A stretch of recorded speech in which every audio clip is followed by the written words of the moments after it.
In the early hours of the morning, my phone lit up with a text message from my own son. It read, "Dad, plans changed. You are not coming on the cruise next week. Monica wants only her family there." The very next day, I canceled the payments, sold the house they lived in, and left town. When they came back from their luxurious vacation, the house they thought they owned was gutted to the studs. Before I dive into exactly how I systematically dismantled their perfect little lives, let me know where you are watching from in the comments below. Hit like and subscribe if you have ever had to teach an entitled family member a harsh lesson in reality. My name is Harrison Caldwell. I am 70 years old, and for 40 years I ran a ruthless construction contracting business right here in Seattle. It was a Tuesday, 6 in the morning. The Seattle sky outside my window was still that heavy, wet gray that clings to the city for months. I was sitting at my kitchen table nursing a black coffee. The house was quiet. It had been painfully quiet for 3 years, ever since my wife Diane passed away. I was just staring at the empty chair across from me, thinking about her, when my phone buzzed on the cold granite countertop. It was a text from Derek, my 34-year-old son, a man I had broken my back on construction sites to provide for. I picked up the phone expecting a simple question about our upcoming trip, maybe a question about the flight times or the luggage tags. Instead, the words on the glowing screen hit me like a physical blow to the chest. "Dad, plans changed. You are not coming on the cruise next week. Monica wants only her family there." I just sat there in the dim light of the kitchen. I read the message over and over again, trying to make the letters mean something else. "You are not coming on the cruise. Monica wants only her family there." My chest tightened. Let me give you some necessary context so you understand exactly what I was looking at. This was not a cheap weekend getaway to a local resort. This was a 10-day ultra-luxury Alaskan cruise. I had paid exactly $45,000 for it, putting the entire amount on my personal platinum credit card. I did not ask my son or his wife for a single dime. I paid for it because I wanted to honor Diane. Alaska was the one place my wife had always wanted to visit, but we never made it because I was always working, always building, always pouring every ounce of my energy into securing a financial empire for Derek. When she died, I promised myself I would take our son on that trip to celebrate her birthday. I booked the owner suite, the absolute best room on the entire ship. A sprawling luxury suite with panoramic ocean views, a private balcony, and personal butler service. I even prepaid for helicopter tours over the glaciers. I booked it for all of us. Me, Derek, and his 31-year-old wife, Monica. I wanted us to be together. I wanted to share that profound memory with the only family I had left in this world. And now my son was sending me a cowardly text message at 6 in the morning, casually uninviting me from my own $45,000 gift, simply because his wife wanted her family there instead. A cold, heavy silence filled my kitchen. I set my coffee mug down. My hands were perfectly steady. When you spend 4 decades managing massive construction sites, dealing with corrupt suppliers and lazy foremen, you learn very quickly that anger is a completely useless emotion. You do not throw tantrums. You fix the problem.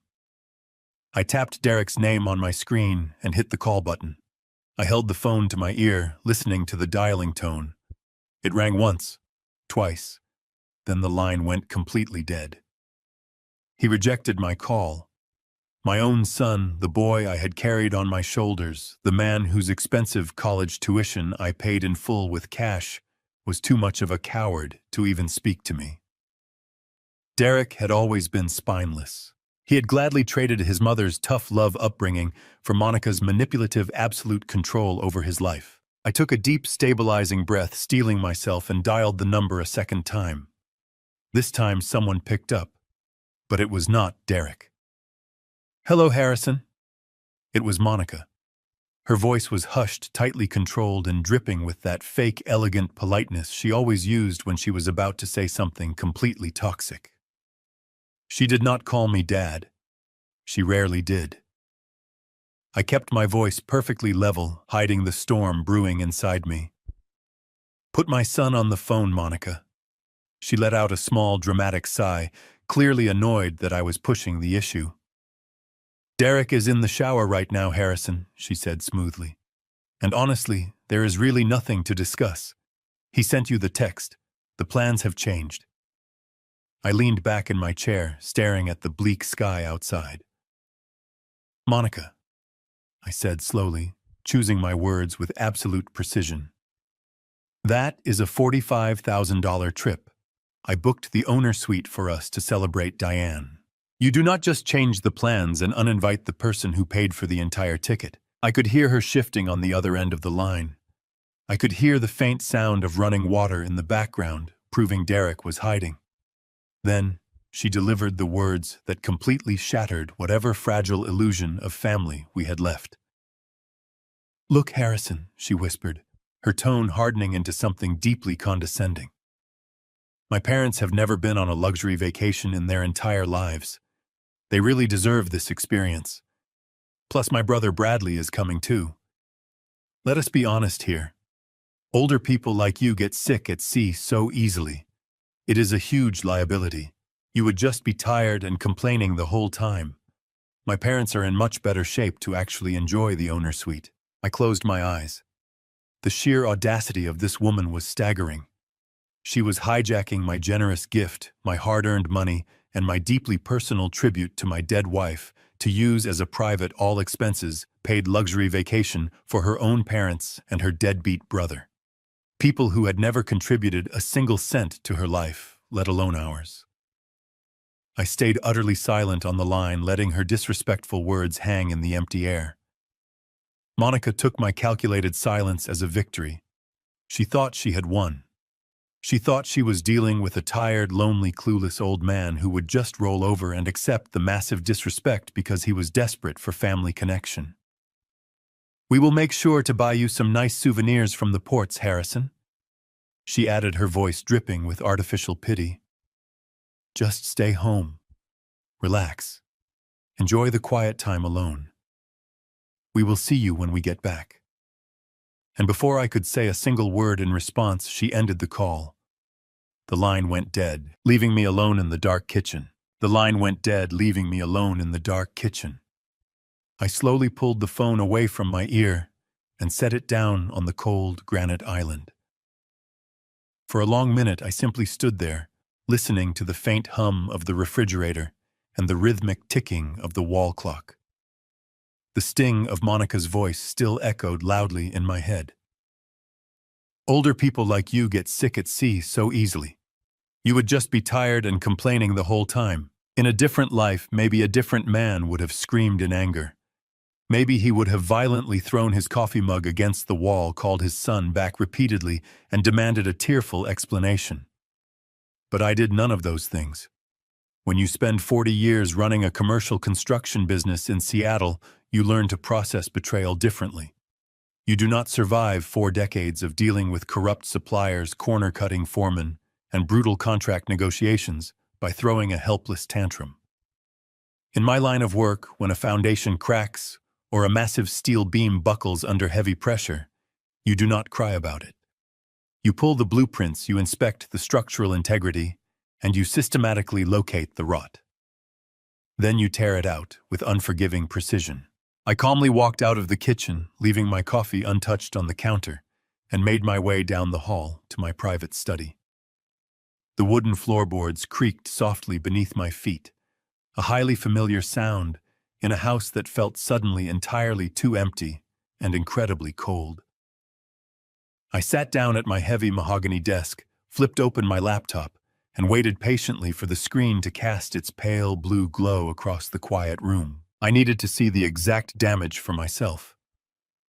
I opened my personal email and quickly found the original booking confirmation from Royal Caribbean. It was a massive receipt. $45,000 charged directly to my personal platinum credit card without a second thought. I remembered the specific day I booked it, sitting right here in this very chair. I had looked at a framed photograph of Diane on my desk, her smiling face from a trip to the coast many years ago, and I had felt a profound sense of purpose. I was buying us a beautiful, lasting memory, a grand, sweeping tribute to the wonderful woman who had held our entire family together.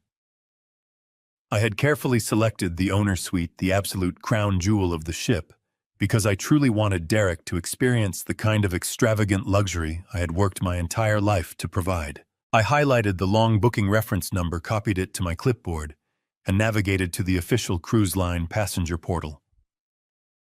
My hands did not shake as I steadily pasted the code into the secure login field. I hit the enter key. The loading icon spun for a few agonizing seconds, a small blue wheel turning round and round, before the detailed reservation page finally populated on the monitor. I stared blankly at the bright screen. I blinked, leaning much closer, my eyes rapidly scanning the detailed passenger manifest.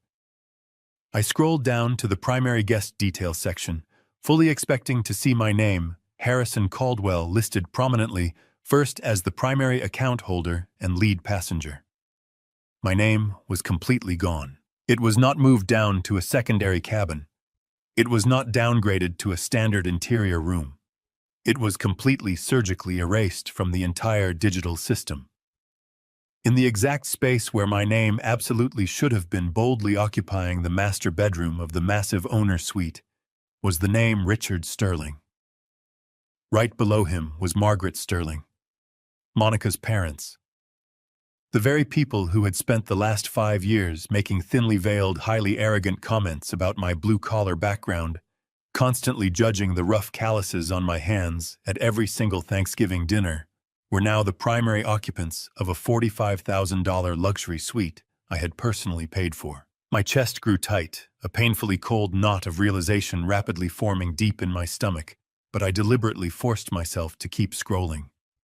There were 2 more passengers attached to the active reservation: Derek Caldwell and Monica Sterling. That made 4 people. The owner suite was perfectly designed to hold 6 people comfortably. I looked carefully at the final passenger slot, the one that absolutely, undeniably should have belonged to me. Instead, I saw the name Bradley Sterling. Bradley, Monica's 32-year-old brother. A profoundly lazy man who had completely dropped out of 2 different local colleges, who had been rightfully fired from 3 different entry-level jobs I had personally secured for him as massive personal favors, and who currently lived rent-free in his parents' basement, actively playing video games all day long. This fully grown adult man, who had never bothered to buy me so much as a cheap cup of coffee, was now officially registered to casually enjoy the private balcony, the personal butler service, and the premium evening dining packages that I had financed with my own blood sweat and decades of grueling physical labor. They had not merely uninvited me. That alone would have been intensely cruel, but this was something entirely different. They had actively logged into my private, secure account, deliberately hijacked my paid reservation, and selfishly replaced me with the entire Sterling family. They had completely stolen my deeply personal gift to use as a highly private, all-expenses, paid luxury family vacation for greedy, terrible people who meant absolutely nothing to me. I sat back deeply in my leather chair, fully letting the sheer, horrifying magnitude of the betrayal completely wash over my tired bones. Monica had intricately orchestrated this entire scheme. I knew her ruthless tactics perfectly well. She was an absolute master of silent, deeply toxic control, constantly framing her immensely selfish demands as acts of necessary medical care and profound emotional empathy. She had probably convinced Derek that I was simply too old, too fragile, or too painfully depressing to be around on a fun party trip. She had likely spun an elaborate, highly convincing narrative where taking her family was somehow a tremendous favor to me, gracefully sparing me the extreme physical exhaustion of extended travel across the ocean. And Derek, my spineless, completely cowardly son, had eagerly let her do it. He had willingly allowed his deeply manipulative wife to actively log into the reservation portal, manually delete his deeply grieving father's name, and freely hand over a small fortune in luxury travel to his horrible, condescending in-laws. He had stood by totally silently while they completely ruthlessly hijacked a highly sacred trip explicitly meant to deeply honor his own mother's lasting memory. The betrayal was so incredibly profound, so deeply calculated and viciously malicious, that it instantly and permanently stripped away absolutely any lingering paternal weakness I might have foolishly held onto. I looked intensely at the specific booking details once again. The massive cruise ship was officially scheduled to fully depart in exactly 7 days. Next Tuesday. The official boarding passes were already actively generated and saved. The specialized luggage tags were physically printed. The incredibly expensive premium drink packages were already manually selected. I could clearly see on the screen that Bradley had already happily gone in and successfully upgraded his personal beverage package to the absolute ultimate tier, happily granting him unlimited daily access to incredibly expensive top-shelf liquor. All of these excessive, deeply arrogant charges were linked directly and continuously to my personal platinum credit card, which was incredibly still dutifully stored deeply in the ship system as the primary default payment method for absolutely all ongoing onboard expenses. They actually thought they had finally won. They truly deeply believed they had successfully and completely outmaneuvered me.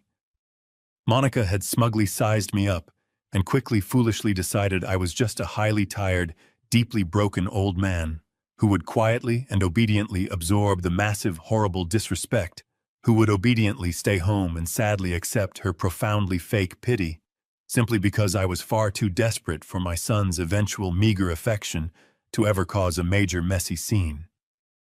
She arrogantly thought my heavy silence on the phone earlier was the pathetic, completely submissive silence of a totally, utterly defeated man. She did not actively understand exactly who she was foolishly dealing with.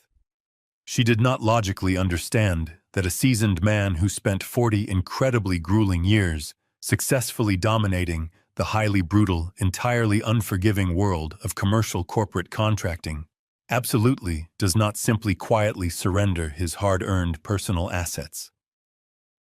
I absolutely did not build massive, expensive skyscrapers by carelessly letting greedy, terrible people steal my incredibly expensive raw materials.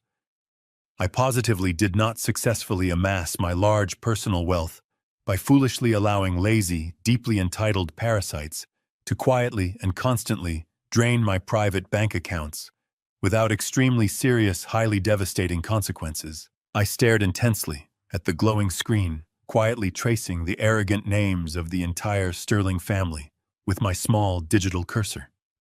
An incredibly slow, deeply chilling clarity smoothly and completely settled entirely over my busy mind.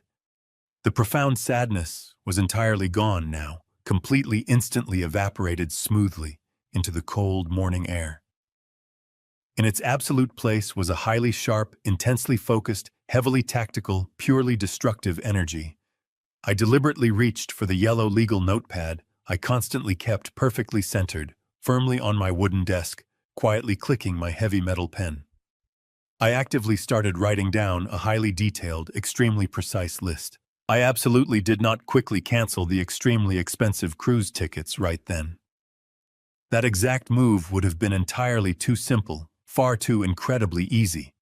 That specific choice would have only been a mere highly temporary inconvenience for them to eventually fix. I desperately, completely wanted them to happily pack their highly expensive designer bags. I fully wanted them to happily drive together to the busy, crowded port. I positively wanted them to successfully board that massive luxury ship fully, feel the fresh, cold ocean breeze, and fully deeply experience the highly arrogant thrill of their totally stolen victory. I intensely wanted them safely, completely trapped on that massive metal ship. I confidently closed the silver laptop with a highly quiet, beautifully definitive, extremely satisfying snap. The fragile foundation of our entire family had not just slightly cracked under pressure, it was entirely rotten to the very core. And it was exactly time to absolutely bring the whole heavy structure down.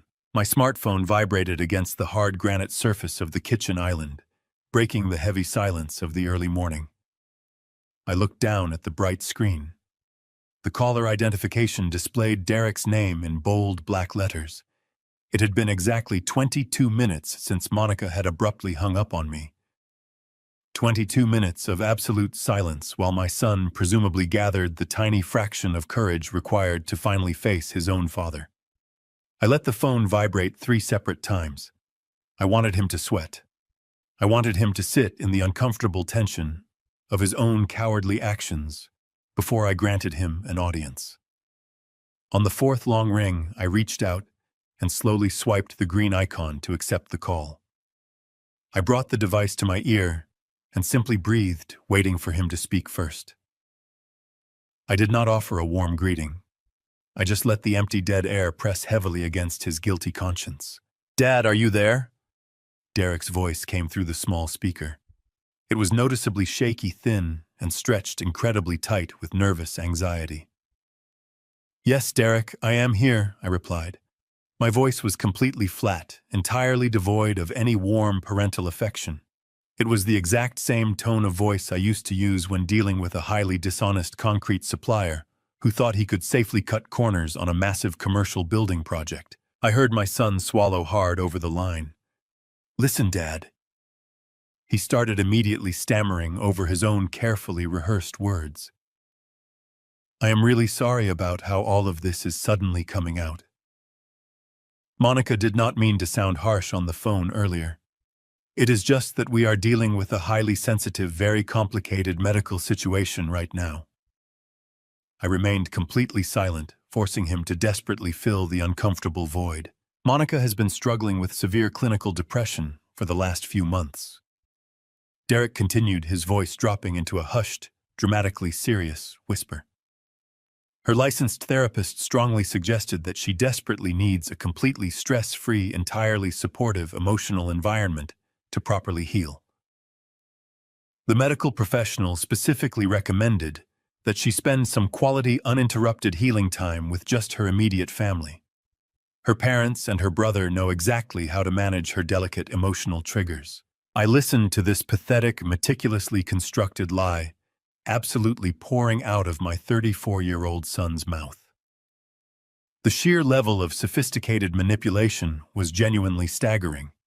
They were actively weaponizing the concept of mental health to casually justify stealing a $45,000 luxury vacation. I knew perfectly well that Monica was not suffering from severe clinical depression. Just 3 days ago, I had personally seen her wildly celebrating with a large group of her loud friends at an incredibly expensive downtown Seattle restaurant, drinking premium cocktails and laughing until she could barely stand up. This entire therapy narrative was an incredibly convenient, perfectly timed excuse, uniquely designed to paint me as the villain if I dared to object to their outright theft. "It is just for her mental health, Dad." Derek pleaded, sounding increasingly desperate for my blind validation. "You know how important family support is during a major psychological crisis. We did not want to burden you with her heavy emotional baggage on what is supposed to be a fun, relaxing trip. You would just be stressed out trying to accommodate her strict dietary needs and her therapy schedules. It is honestly much better for everyone if you just stay home and relax in peace. We fully intend to pay you back for your specific ticket eventually. Once our personal finances stabilize a bit, we will set up a monthly payment plan to slowly reimburse you for the money. Please, Dad. Just try to understand our incredibly difficult position. Please do not ruin this important healing journey for us by getting unnecessarily angry." I closed my eyes, feeling a profound, heavy wave of utter disappointment completely wash over me. I thought about my late wife, Diane. She had been a fiercely strong, incredibly resilient woman who absolutely believed in the strict, unforgiving concept of personal accountability. When Derek was a teenager, if he ever tried to avoid taking direct responsibility for his own foolish mistakes, Diane would confidently march him straight back to the scene of the problem and force him to look the offended party dead in the eyes while he delivered a genuine apology. She raised him with tough love, trying to mold his soft clay into a solid, dependable man. But the devastating truth was that Derek had always been inherently weak. He had absolutely zero structural integrity. The very moment he left our strict household and met Monica, He had eagerly and completely surrendered his own spine. He actively traded his strong, demanding mother for a deeply controlling, heavily manipulative wife who expertly dictated his every single move. I knew, with absolute terrifying certainty, that Derek was currently standing in a quiet corner of his massive house reading directly from a specialized mental script that Monica had drilled into his head just minutes before. He was nothing but a frightened puppet dutifully reciting his master's lines. He actually believed that dangling the vague, entirely empty promise of a future payment plan would magically pacify my mounting rage. He genuinely thought that mentioning a fictional long-term reimbursement schedule for a massive $45,000 credit card charge would successfully blind me to the immediate reality of their vicious betrayal. I knew perfectly well that I would never see a single dime of that money from them. They lived entirely beyond their actual means, constantly drowning in superficial debt, just to maintain a highly curated, profoundly fake image of extreme wealth on their various social media profiles. The idea that they would suddenly develop the sharp financial discipline required to slowly pay back tens of thousands of dollars was an absolute laughable fantasy. But I did not point out the glaring logical flaws in his pathetic story. I did not loudly demand to see this supposed therapist's official medical notes. I did not scream about the blatant, horrific disrespect of replacing my name with Bradley's name on a trip designed to honor my dead wife. Instead, I smoothly leaned into the carefully constructed lie. I deliberately forced every single trace of anger, betrayal, and sorrow completely out of my voice. I took a slow, deep breath, perfectly mimicking the gentle, deeply understanding tone of a highly sympathetic, thoroughly defeated old father who simply wanted his son to be happy. "All right, son," I said softly. My voice was smooth, quiet, and completely non-threatening. If Monica is truly struggling with such a severe, complicated medical issue, then of course she needs to be surrounded by her own parents. Mental health is incredibly important. I completely understand why you had to change the passenger details so abruptly. You do not need to worry about me. I will be perfectly fine staying here at the house. Just focus entirely on taking good care of your wife and making sure she gets the peaceful, healing environment she desperately needs. There was a sharp, sudden intake of breath over the phone line. I could literally hear the massive, incredibly heavy weight of profound anxiety completely lifting right off Derek's shoulders. The absolute relief in his voice was palpable, almost sickeningly sweet. "Really, Dad?" He asked, his tone instantly shifting from desperate panic to bubbling, highly arrogant excitement. "You are not incredibly mad at us? I mean, I know it is a huge, sudden change of plans, and I was so deeply worried you would completely blow up at me over the financial aspects of the tickets." "I am not mad at all, Derek." I lied effortlessly. My face was a cold, expressionless mask of pure stone. A father's only job is to properly support his son during difficult times. You go on your trip, enjoy the fresh ocean air, have a wonderful, relaxing time with the Sterling family. We can easily discuss all the boring financial details and the specific reimbursement plans whenever you get back to Seattle. There is absolutely no rush. "Thank you, Dad." Derek gushed, completely falling into the massive invisible trap I had just perfectly laid out for him. "You are the absolute best. Seriously, this means the entire world to Monica and me. We will definitely bring you back something incredibly nice from the glaciers. I have to go help Monica finish packing the last of her specialized therapy items, but I will text you right before we board the ship next week. I love you, Dad." "I love you too, son," I replied calmly. "Have a very safe and highly memorable journey." I pulled the phone away from my ear and deliberately ended the call. The screen went completely dark, reflecting my own hard, unsmiling face in the black glass. Derek had eagerly bought the entire performance. He genuinely, truly believed that his clueless, overly generous old father had completely swallowed their pathetic fairy tale without a single moment of critical hesitation. He was likely walking back into his master bedroom right now, proudly flashing a victorious smile at his heavily manipulative wife, confidently assuring her that the stupid old man was successfully handled and safely out of their way. They thought they had securely won the absolute ultimate prize. They confidently believed they were about to embark on the most incredibly luxurious, entirely free vacation of their entire superficial lives. But they were completely catastrophically wrong.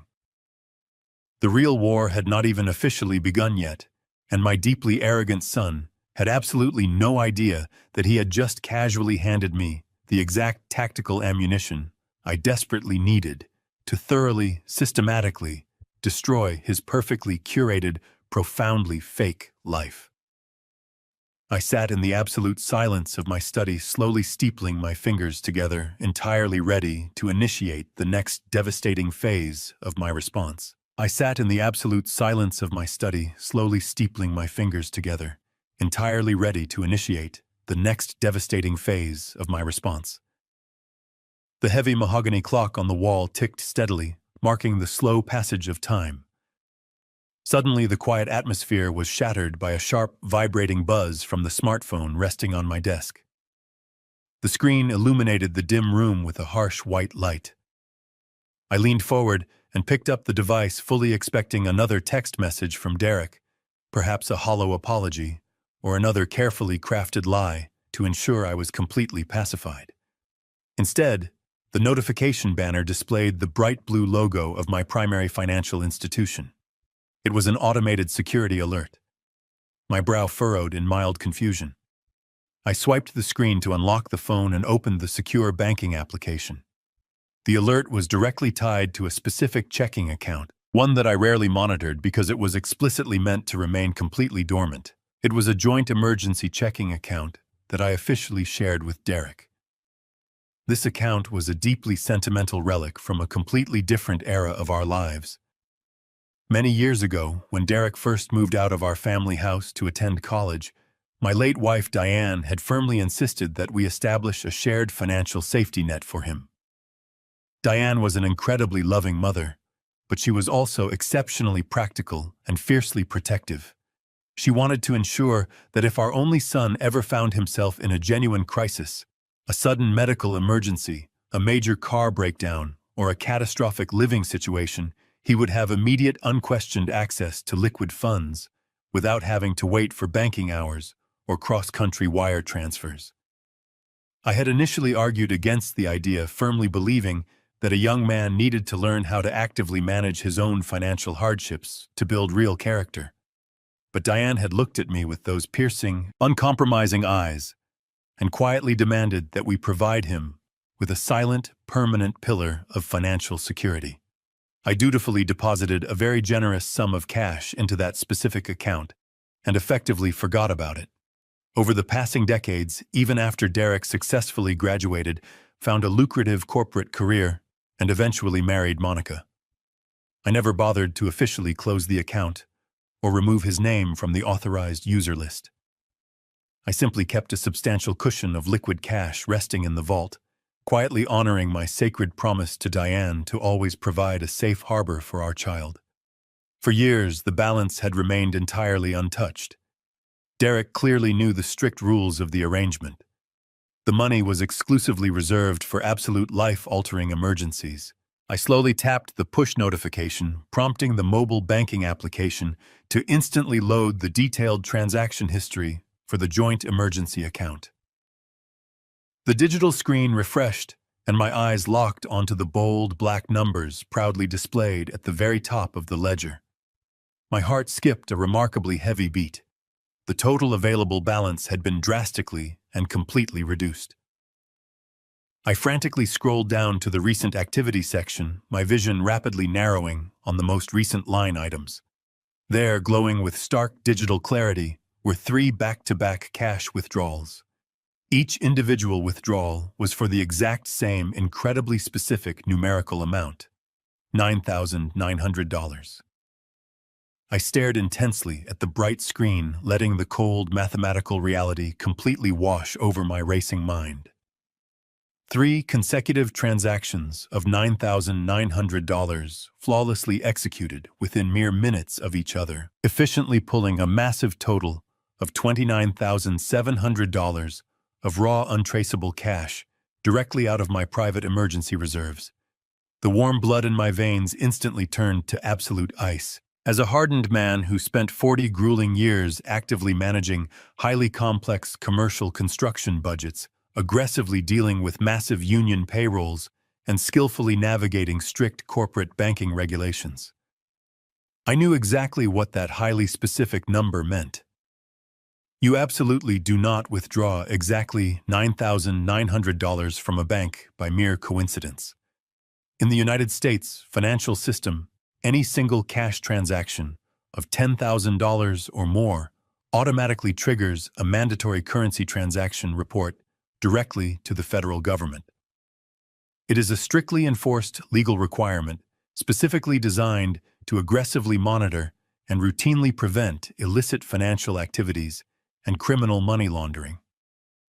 By deliberately and carefully keeping each individual cash withdrawal just exactly $100 under that major legal reporting threshold, whoever physically took the money was actively engaging in a highly calculated, deeply illegal financial maneuver commonly known as structuring.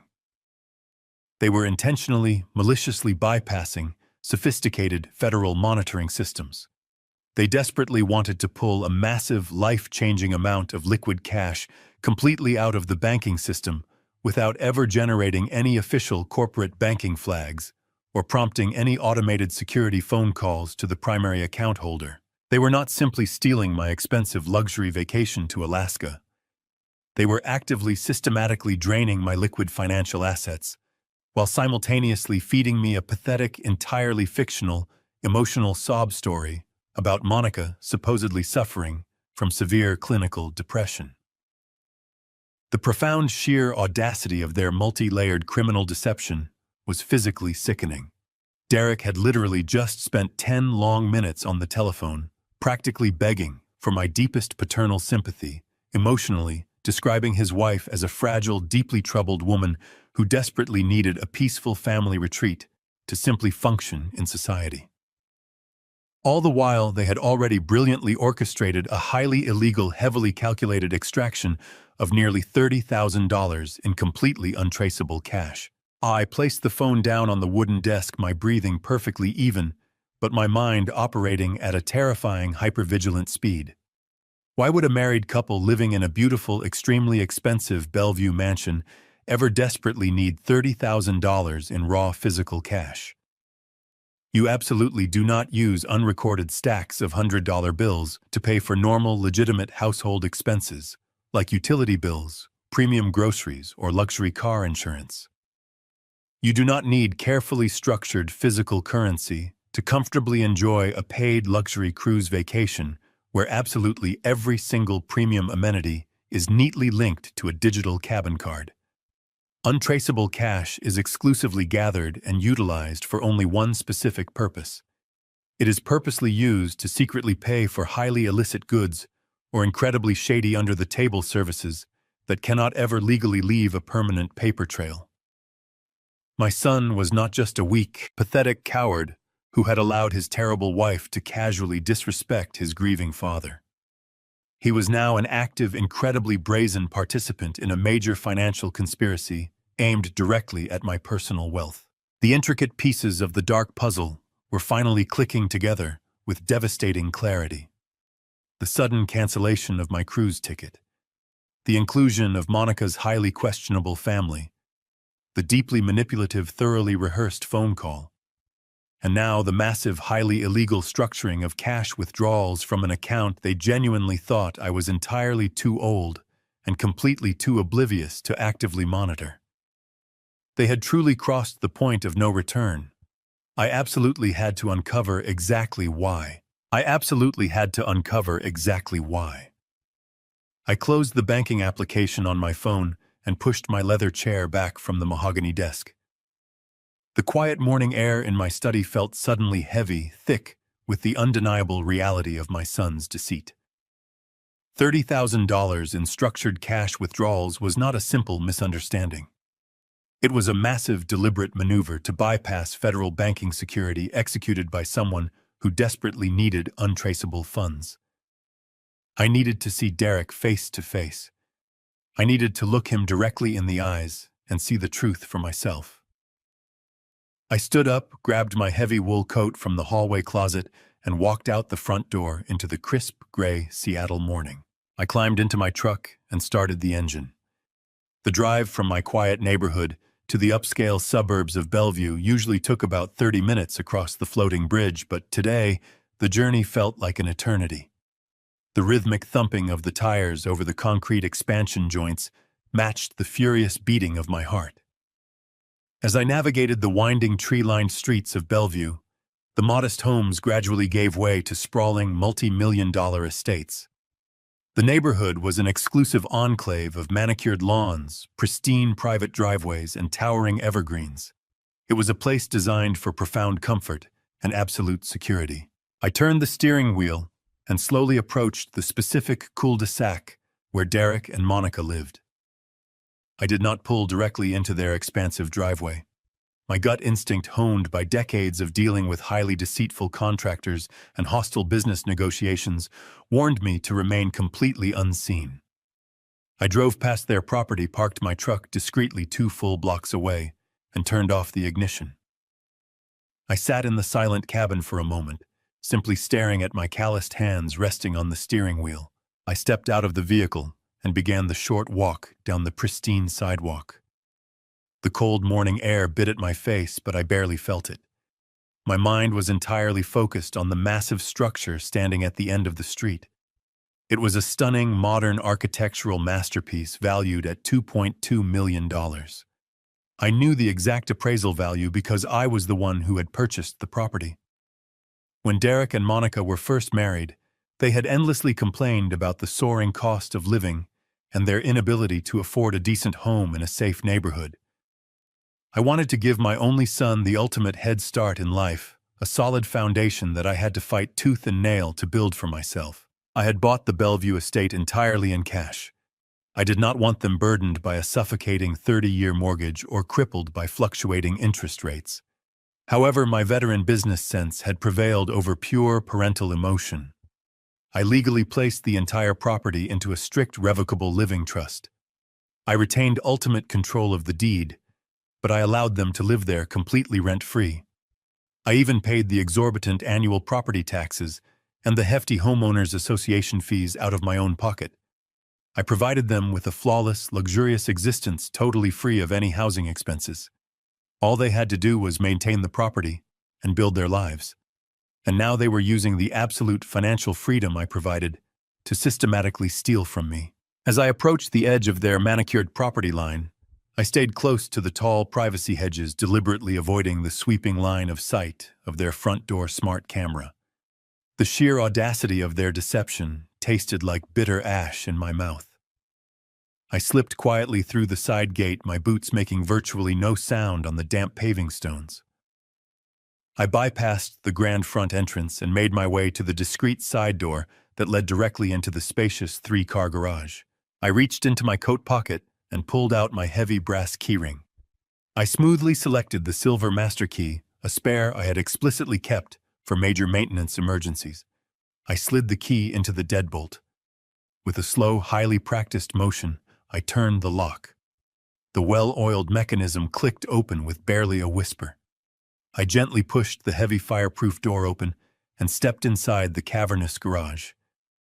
I stood in the center of the cold concrete floor for a few long seconds, allowing my eyes to fully adjust to the dim artificial light. The sprawling garage was a pristine, meticulously organized monument to their deeply unearned, highly excessive lifestyle. Monica's pristine white luxury SUV and Derek's expensive imported sports car sat gleaming under the overhead lights. Both vehicles had been purchased with funds I had generously provided under the guise of early inheritance gifts.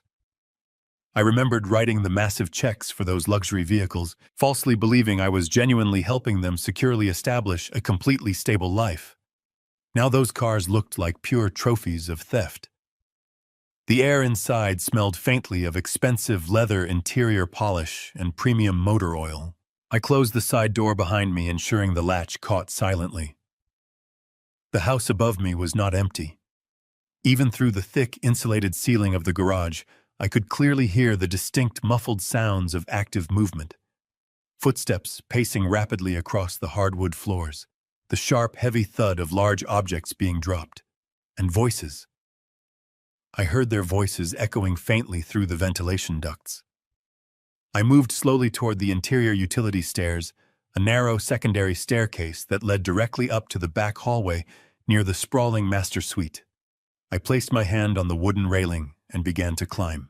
I placed my boots carefully on the very edge of each wooden step, expertly shifting my body weight to avoid making a single creak. I ascended into the residential level of the house, blending perfectly into the dark shadows of the narrow rear corridor. The sounds from the master bedroom became incredibly clear. They were not packing in a frantic, depressive panic. They were openly celebrating. I heard Monica let out a sharp, genuine burst of laughter, a joyful sound that directly contradicted the elaborate story of her severe clinical depression. I stood perfectly still in the protective darkness of the hallway, my back pressed firmly against the cool plastered wall. Through the partially open door of the master suite, I could see the bright morning light spilling across the imported Italian rugs. I could hear the distinct rhythmic zipping of heavily overstuffed luggage. They were dragging massive hard-shell designer suitcases across the floor, casually discussing which expensive formal outfits to bring for the exclusive captain's dinner. My chest burned with a profound, icy fury. There was absolutely no medical emergency. There was no desperate need for a quiet, healing family retreat. They were simply packing for a highly extravagant, incredibly expensive luxury vacation that they had ruthlessly stolen directly from my grieving hands. I held my breath, narrowing my focus, and silently listened as the true, horrifying depths of their sinister betrayal finally began to unfold right in front of me. I stood perfectly still in the protective darkness of the hallway. The master bedroom door was cracked open just enough to let a sliver of bright sunlight slice across the expensive hardwood floor. I could hear the distinct sound of a heavy suitcase zipper being aggressively pulled shut. Then came the voice of Monica. It was not the hushed, concerned whisper she had used on the phone with me just hours prior. It was loud, bright, and completely saturated with an ugly, arrogant triumph. She was actively mocking me. I could hear the sneer in her words as she imitated my calm acceptance of her demands. She laughed sharply, telling someone in the room how incredibly easy it had been to get the stupid old man to surrender a luxury vacation. She bragged about how she barely had to push before I rolled over and gave her exactly what she wanted. My jaw tightened. She was proudly describing my profound grief as a massive flaw to be mercilessly exploited for her own personal gain. Another voice joined the conversation, drawing a harsh, greedy laugh from Monica. It was Bradley, the perpetually unemployed brother of Monica, the man whose entire existence seemed strictly dedicated to avoiding any form of honest labor. He was lounging somewhere in the room, likely sitting on the very bed my money had purchased. He eagerly asked if they had the boarding passes fully printed. Then he loudly proclaimed that his primary goal for the entire 10-day Alaskan journey was to systematically drain the ship of its most expensive alcohol. He cheerfully reminded Monica to double-check that the onboard spending account was still solidly connected to my platinum credit card.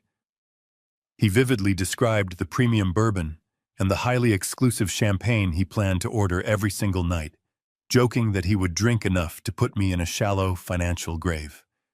He actually used those exact words. He was actively salivating over the prospect of bleeding my personal finances dry while sailing on a luxury vessel I had booked to honor the sacred memory of my deceased wife. The profound disrespect echoing through that room was a physical weight pressing down on my chest. As I listened to Bradley joyfully anticipating his stolen luxury, my mind involuntarily drifted back through the long, grueling decades of my life. I thought about the bitter, freezing rain of the early Seattle mornings in the late 1970s. I remembered waking up at 4 a.m, my entire body violently aching from the previous day of labor. I remembered tying my worn leather work boots in the dark, quietly slipping out of the house so I would not wake a sleeping Diane or a young innocent Derek. I spent 40 long years standing in knee-deep mud, aggressively pouring heavy concrete foundations and hauling massive steel beams until the physical cartilage in my lower spine was practically ground into dust. I permanently ruined my own back, sacrificing my own physical health for one single unwavering purpose. I wanted to ensure that my only son would absolutely never have to struggle the way I did. I wanted to build a massive, impenetrable financial fortress so Derek could securely live a beautiful life, completely free from the crushing anxiety of poverty. Diane and I had sacrificed every single personal luxury so that boy could have the world, and there he was. My son. The ultimate product of all that grueling sacrifice. He was standing in that bedroom, completely silent, while his deeply manipulative wife and her parasitic brother openly mocked the man who had given him absolutely everything. He was a coward, a weak, spineless shadow of a man who lacked the fundamental moral courage to defend his own father. But the truly devastating part, the moment that actively shifted this entire situation from a case of profound greed to something incredibly dark and deeply sinister, was about to happen. The loud sound of the luggage zipper stopped. The room fell relatively quiet for a few brief seconds. Then Derek finally spoke. His voice was completely devoid of any joy. It was tight, nervous, and heavily laced with a profound, cowardly hesitation. He did not ask them to stop making fun of me. Instead, he asked a question that made the blood freeze entirely solid within my veins. "Are you completely sure about the legal papers?" Monica, Derek asked. His tone was a pathetic, fearful whisper, but it carried perfectly into the dark hallway where I stood. I could clearly hear the nervous shuffling of his feet against the floorboards. "I mean, doing this while we are out on the ocean, miles away from everything. It feels like a massive risk. We are talking about fundamentally altering his entire life. He is not actually losing his memory, Monica. We both know that. He just misses Mom. He is just sad." The absolute gravity of those specific words hit me like a runaway freight train. Legal papers, losing his memory. My breathing completely stopped. I stood frozen in the cold shadows, my hands slowly clenching into tight, rigid fists at my sides. Derek knew I was perfectly fine. He actively acknowledged that my mind was sharp, and that my only real affliction was the profound grief of losing his mother. Yet, he was questioning a legal strategy based on a completely fabricated medical premise. Monica did not offer him any comfort or any moral reassurance. She instantly snapped at him with a tone so incredibly vicious and sharply commanding that it made me physically recoil. She demanded to know if he was foolish enough to simply wait around until I inevitably decided to change my estate planning. She aggressively reminded him that I held the absolute legal power to alter the terms of the family trust at any given moment. She coldly asked him if he wanted to risk watching me leave the entire family fortune to a random charitable foundation out of spite. Then she loudly stated that her parents' own personal medical doctor had already officially signed the preliminary evaluation documents. She proudly declared that this highly corrupt, heavily compensated medical professional had explicitly put in writing that I was currently exhibiting severe, undeniable signs of advanced cognitive decline and early-onset Alzheimer's disease. The sheer, horrifying magnitude of their coordinated conspiracy crushed the last fragments of my paternal denial. The 3 recent bank withdrawals of $9,900 were not just for luxury shopping or paying off random consumer credit card debt. That cash was actively used to illegally bribe a medical doctor and quietly secure falsified psychiatric evaluations. They were not merely stealing a vacation. They were constructing a sophisticated, illegal medical trap to completely strip away my human rights, seize my financial assets, and forcibly lock me away in a facility against my will. I stood completely frozen in the dark corridor, my heart hammering a slow, heavy rhythm of absolute, unforgiving war, as I finally realized with total, terrifying clarity that my own flesh and blood had just officially signed the irreversible legal paperwork for his own permanent and total financial destruction. The suffocating silence in the hallway was suddenly broken by Monica's venomous voice. She did not coddle my son's sudden burst of moral conscience. She actively attacked it. Do you honestly want to wait around until your senile father casually decides to change his mind? She hissed, her tone slicing the quiet air like a cold razor. Do you want to patiently sit here until he rewrites his entire will and leaves every cent of his estate to some random charity out of pure spite? We have already paid for the legal groundwork, Derek. My parents' personal physician has already officially signed the preliminary medical evaluation. The paperwork clearly states that Harrison is actively showing severe, undeniable signs of advanced Alzheimer's disease. I stopped breathing. The floorboards beneath my boots felt as though they were giving way. Alzheimer's. The sheer, terrifying weight of that specific word hung heavily in the air of the house I had purchased with my own blood and sweat. It was the most insidious, deeply cruel lie a person could possibly fabricate. My mind was incredibly sharp. I still actively managed my own complex investment portfolios and vividly remembered the exact day I poured the concrete foundation for the first commercial building of my career. Yet my own daughter-in-law was casually discussing a falsified medical diagnosis as if she were simply planning a weekend grocery shopping trip. Suddenly, a blinding flash of realization hit me.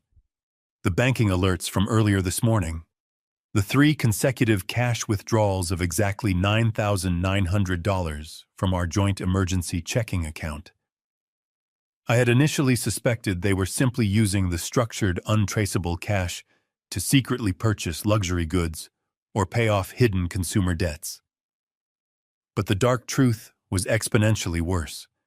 That heavily structured $30,000 in raw cash was specifically used to illegally bribe a deeply corrupt medical professional. They had brazenly used my own financial assets to quietly purchase a completely fraudulent psychiatric evaluation from a doctor embedded in the Sterling family network. The remaining cash was undoubtedly handed under the table to whatever completely unethical attorney they had hired to secretly draft the sinister legal documents without raising official red flags. They were successfully financing my own legal and medical execution using the very money I had painstakingly saved to protect my son from genuine hardship. Derek stammered, his voice vibrating with a pathetic, deeply sickening cowardice. But what if the probate judge wants to actively question him, Monica? What if the court officially demands a secondary medical opinion from a totally independent neurologist? He is going to fight back. You know my dad. He never simply surrenders when he is backed into a corner. Monica let out a highly arrogant scoff that echoed chillingly down the narrow staircase. He is not going to have the chance to fight back, Derek, she replied smoothly, her voice dripping with dark, malicious confidence. That is exactly why we are leaving on this cruise tomorrow morning. While we are safely floating in the middle of the ocean, completely unreachable and totally removed from the situation, our attorney is going to officially file the petition for emergency guardianship with the county court. The judge will clearly see the signed medical affidavit from a licensed physician. I leaned my heavy shoulders against the cool plaster wall, closing my eyes and listening intensely as she carefully outlined the final incredibly devastating phase of her highly illegal and totally unforgivable master plan. And when the court predictably asks for a pattern of recent erratic behavior, Monica continued, her tone practically vibrating with smug, victorious pride, we will simply present them with the undeniable fact that he deliberately abandoned his own highly expensive family vacation at the very last possible minute. We will convincingly argue that his mental state has rapidly deteriorated to the point where he is a severe danger to himself, suddenly isolating himself from his loving family and refusing to leave his empty house. It is the absolute perfect narrative. By the time our luxury cruise docks back here in Seattle next week, the emergency court order will already be fully processed. We will simply have the medical transport team quietly waiting at his front door. He will be safely transitioned into a secure memory care facility for his own good, and we will assume total immediate legal control over the entire revocable trust. This $2.2 million house The vast investment portfolios and all of his liquid cash accounts will finally officially belong to us. The sheer calculated perfection of their sinister trap was genuinely breathtaking. They had actively used my profound grief over Diane's passing to paint me as a deeply unstable, reclusive old man. They had cleverly manipulated me into voluntarily skipping the cruise, effectively transforming my quiet, dignified retreat into the final piece of manufactured evidence required to legally steal my fundamental human rights. If I had simply stayed home oblivious to their dark conversation, I would have woken up next week to the terrifying sight of medical orderlies forcing me out of my home and locking me away for the rest of my natural life. They were willing to legally bury me alive to accelerate their inheritance. My chest completely stopped hurting.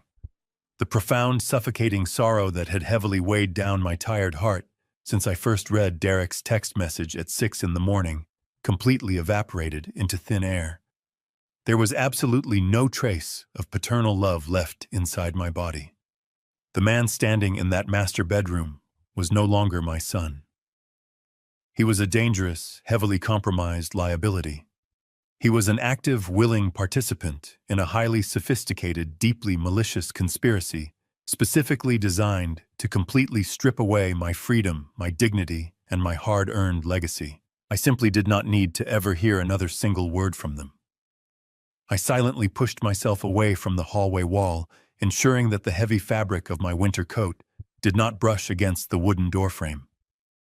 I placed my boots with absolute surgical precision on the exact edges of the wooden stairs, silently reversing my path down into the dim garage.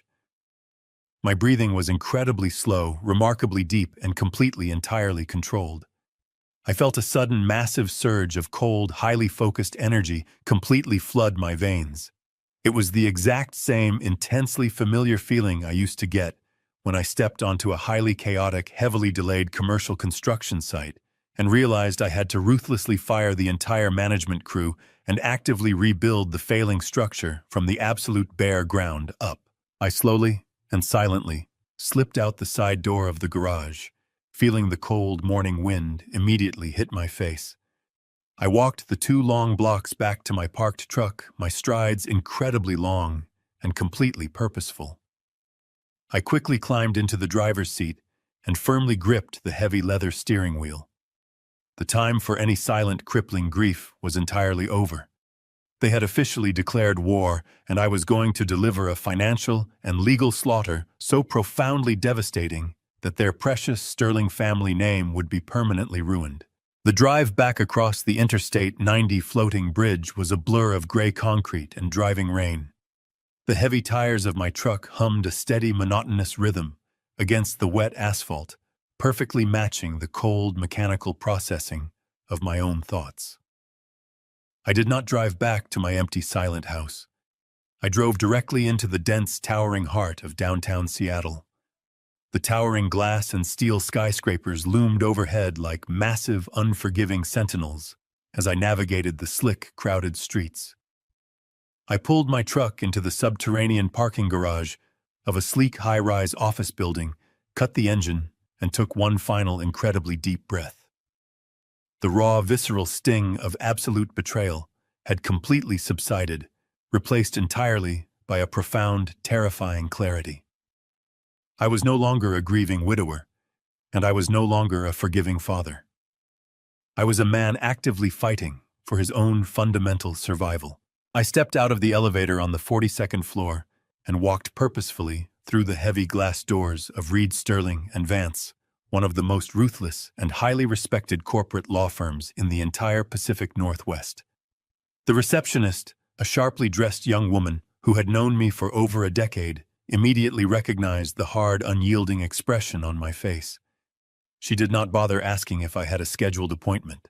She simply nodded quickly, picked up her desk phone, and quietly pressed a single button. Within seconds, the heavy mahogany door at the far end of the plush corridor swung open. Mitchell Reed stood in the doorway.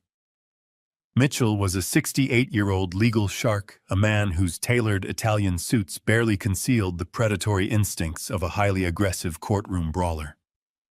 He had been my personal attorney, my trusted confidant, and my closest friend for over 35 years. He was the man who had expertly drafted every single ironclad contract for my construction business, fiercely protecting my wealth from countless corporate predators. Mitchell took one look at my posture, stepped aside, and silently ushered me into his expansive corner office. He closed the heavy door behind us, ensuring the locking mechanism clicked firmly into place. The room was a monument to legal intimidation, featuring floor-to-ceiling windows that offered a sweeping panoramic view of the dark, churning waters of Puget Sound. He did not offer me a drink or ask me how my morning was going.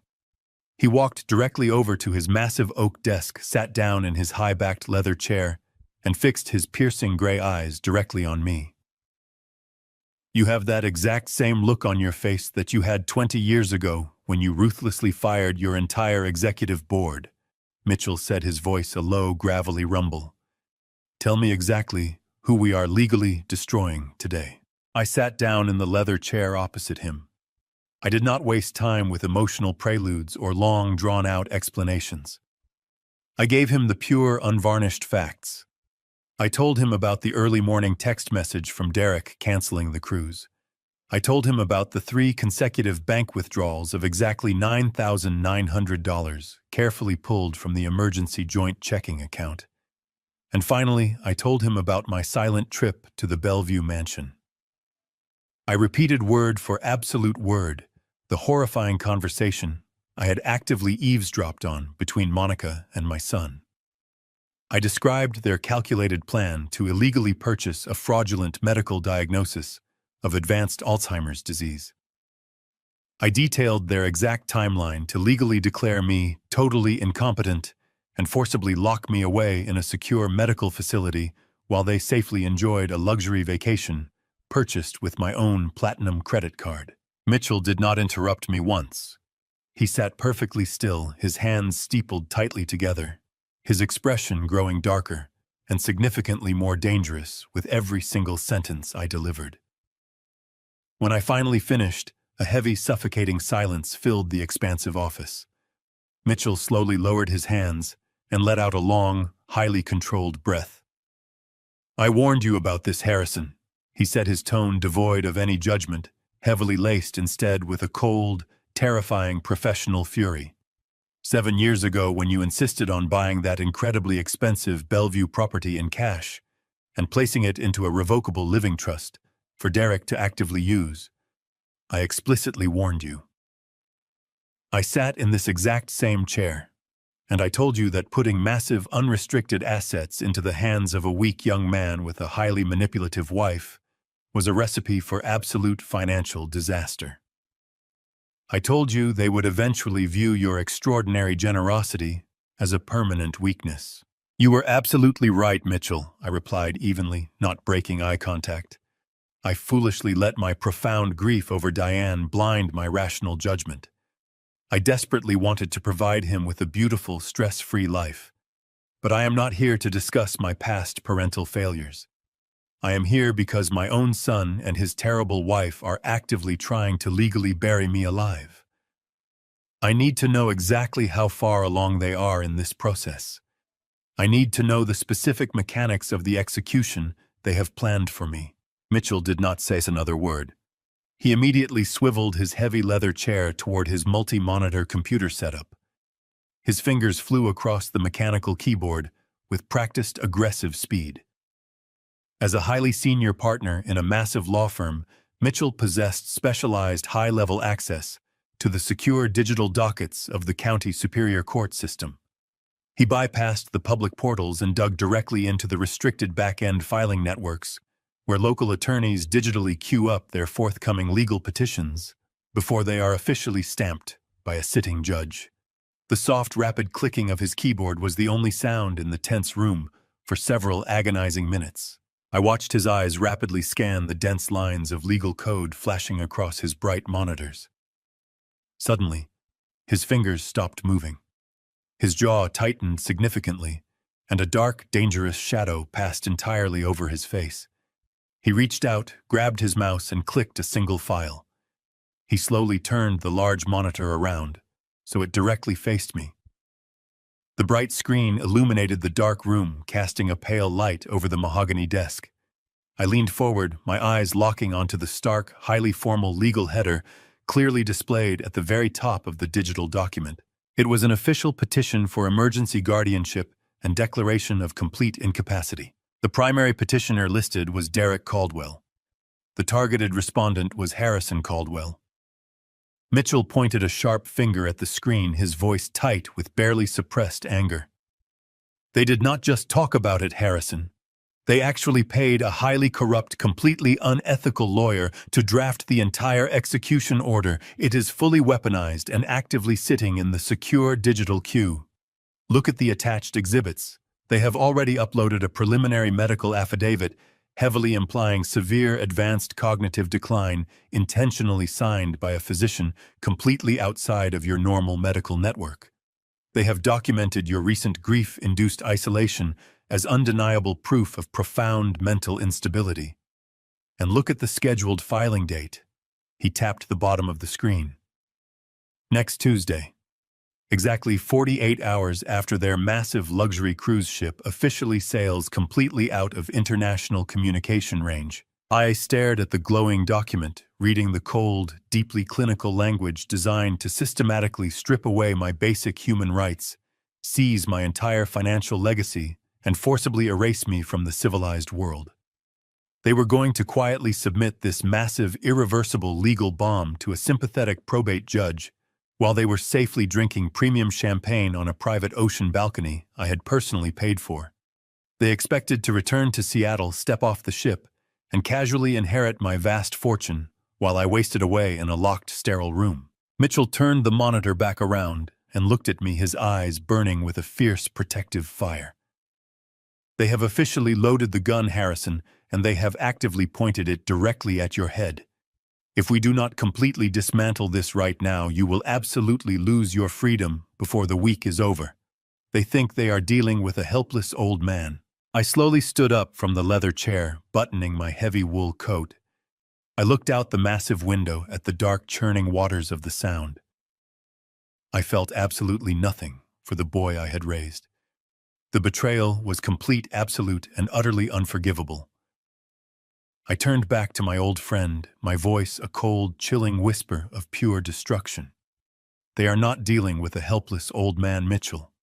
They are dealing with the architect who built their entire world. And today we are going to tear their miserable house down to the absolute studs. Show me exactly how we financially slaughter them. Mitchell leaned forward, resting his forearms heavily on the mahogany desk. The burning intensity in his eyes perfectly mirrored the cold fire surging through my veins. He offered absolutely no generic legal platitudes. Instead, he immediately shifted into the highly tactical mindset that made him the most feared trust attorney in the city. He explained that a direct emotional confrontation right now would be a massive strategic error. If I simply stormed into that Bellevue mansion and angrily demanded answers, Derek and Monica would instantly realize their sinister plot had been exposed. They would immediately contact their corrupt lawyer, scramble to hide their illicit financial trails, and potentially attempt to accelerate the guardianship petition using emergency psychiatric holds. We needed to operate with absolute, total secrecy. We were going to let them pack their designer luggage. We were going to let them board that luxurious cruise ship tomorrow morning, utterly convinced that their devastating trap was flawlessly set. And while they were completely isolated in the middle of the Pacific Ocean, sipping expensive champagne, on my dime we were going to systematically dismantle their entire financial existence. The very first step of our counter-offensive was addressing the massive Bellevue estate. When I originally purchased that $2.2 million property for Derek, I had legally structured the ownership through a revocable living trust.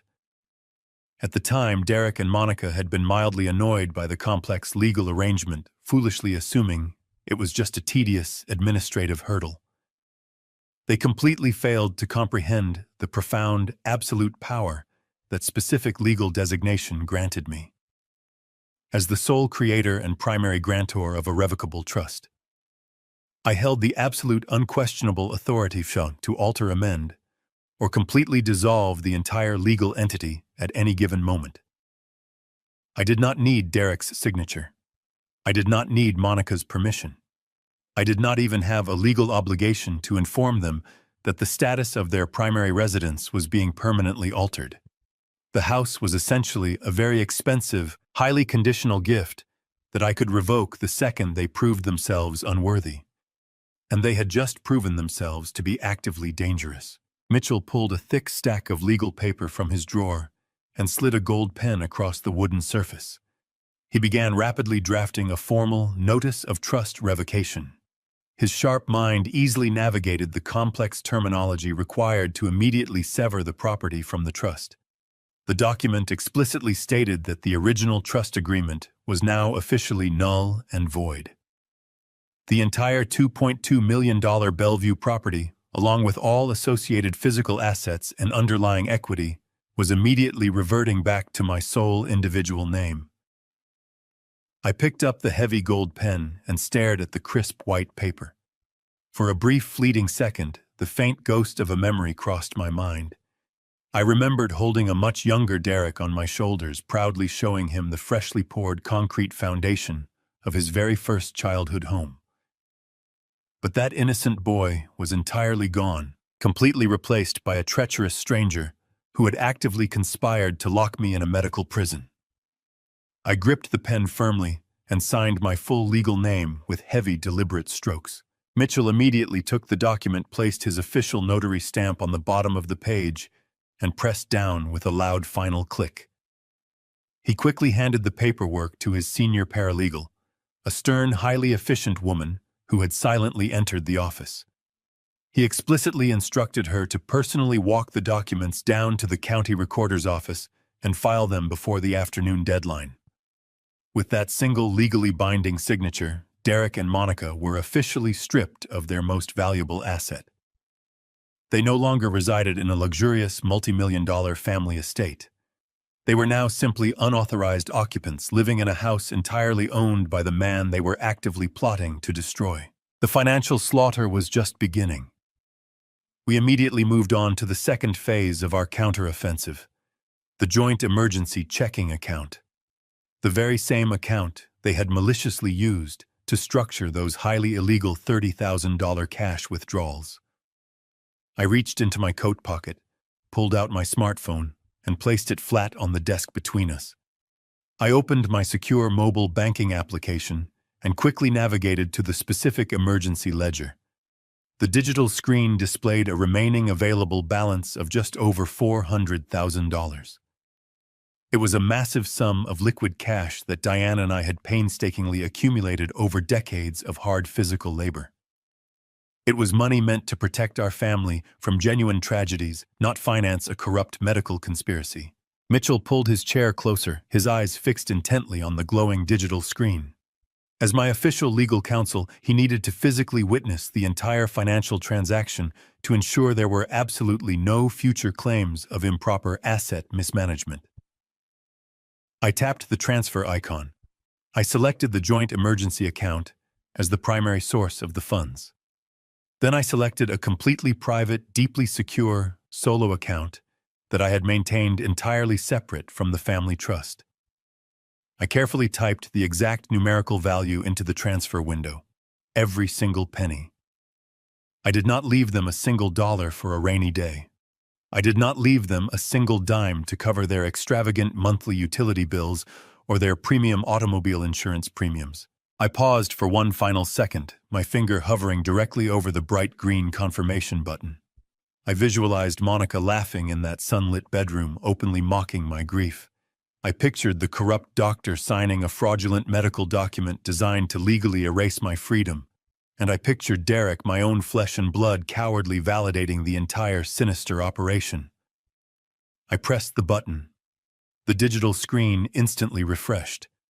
The joint emergency account balance dropped from over $400,000 down to zero. The massive life-altering sum of money was instantly and legally transferred into my impenetrable solo account. Mitchell leaned back in his leather chair, a look of profound professional satisfaction settling over his sharp features. He softly clapped his hands together, once the sharp sound echoing in the quiet room. "You have officially severed their primary financial lifeline, Harrison," he said, his voice calm and deeply measured. "The house is completely yours. The liquid cash is completely yours. By the time they officially board that ship tomorrow, they will be functioning on pure financial fumes without even realizing it. But we still have one final incredibly critical task to complete before they sail away. We must neutralize the pending court petition before their corrupt attorney can officially file it next Tuesday." I slowly picked up my phone and slipped it back into my coat pocket. The deep, heavy burning in my chest had been entirely replaced by an ocean of pure, freezing ice. I looked directly at Mitchell, my jaw set with absolute, unyielding determination. "We are not just going to neutralize their pathetic court petition, Mitchell. We are going to aggressively turn it completely around and use it to legally bury them. Tell me exactly what to do." I looked directly at Mitchell, my jaw set with absolute, unyielding determination. "We are not just going to neutralize their pathetic court petition, Mitchell. We are going to aggressively turn it completely around and use it to legally bury them. Tell me exactly what to do." Mitchell's eyes narrowed, a predatory gleam flashing in the cool gray light of the office. He leaned back, steepling his fingers once more. He began to explain the standard defensive maneuvers, suggesting we immediately file an emergency counter-injunction, preemptively alerting the court to their fraudulent medical documents. He proposed dragging them through years of grueling, highly expensive litigation until they were completely bankrupt. But I slowly shook my head.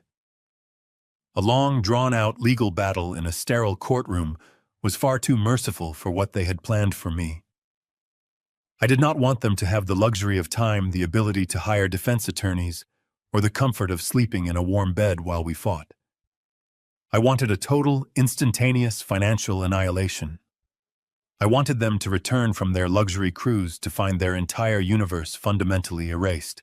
"We are going to sell the Bellevue mansion," I stated flatly, the words dropping like heavy lead weights onto the polished desk. "Not next month. Not next week. We are going to sell it right now before they even have the chance to order their first premium cocktail on that ship." Mitchell blinked momentarily, taken aback by the sheer aggression of the pivot.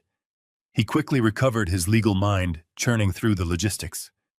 He reminded me that traditional real estate transactions take 30 to 60 days to properly close.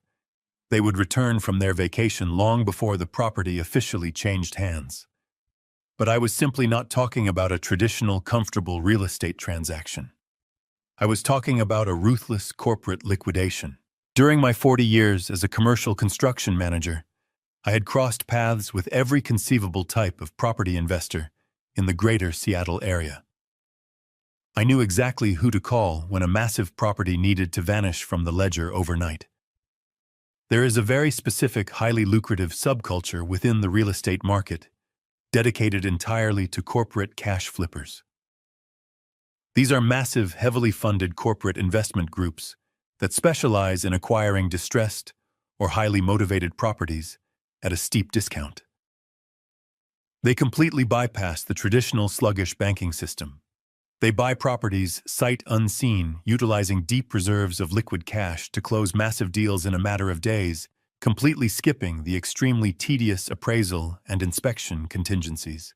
I reached into my coat pocket, pulled out my smartphone, and scrolled past Derek's treacherous contact profile. I stopped on a specific name I had not dialed in nearly a decade. Victor Rossi. Victor was a ruthless, highly efficient corporate real estate shark who ran the largest cash-flipping syndicate on the West Coast. He and I had done several highly profitable, extremely quiet deals back when I was liquidating old commercial warehouses. Victor only cared about two things in this world: speed and massive profit margins. I pressed the call button and placed the phone on speaker, resting it directly in the center of Mitchell's desk. The line rang twice before a sharp, gravelly voice answered.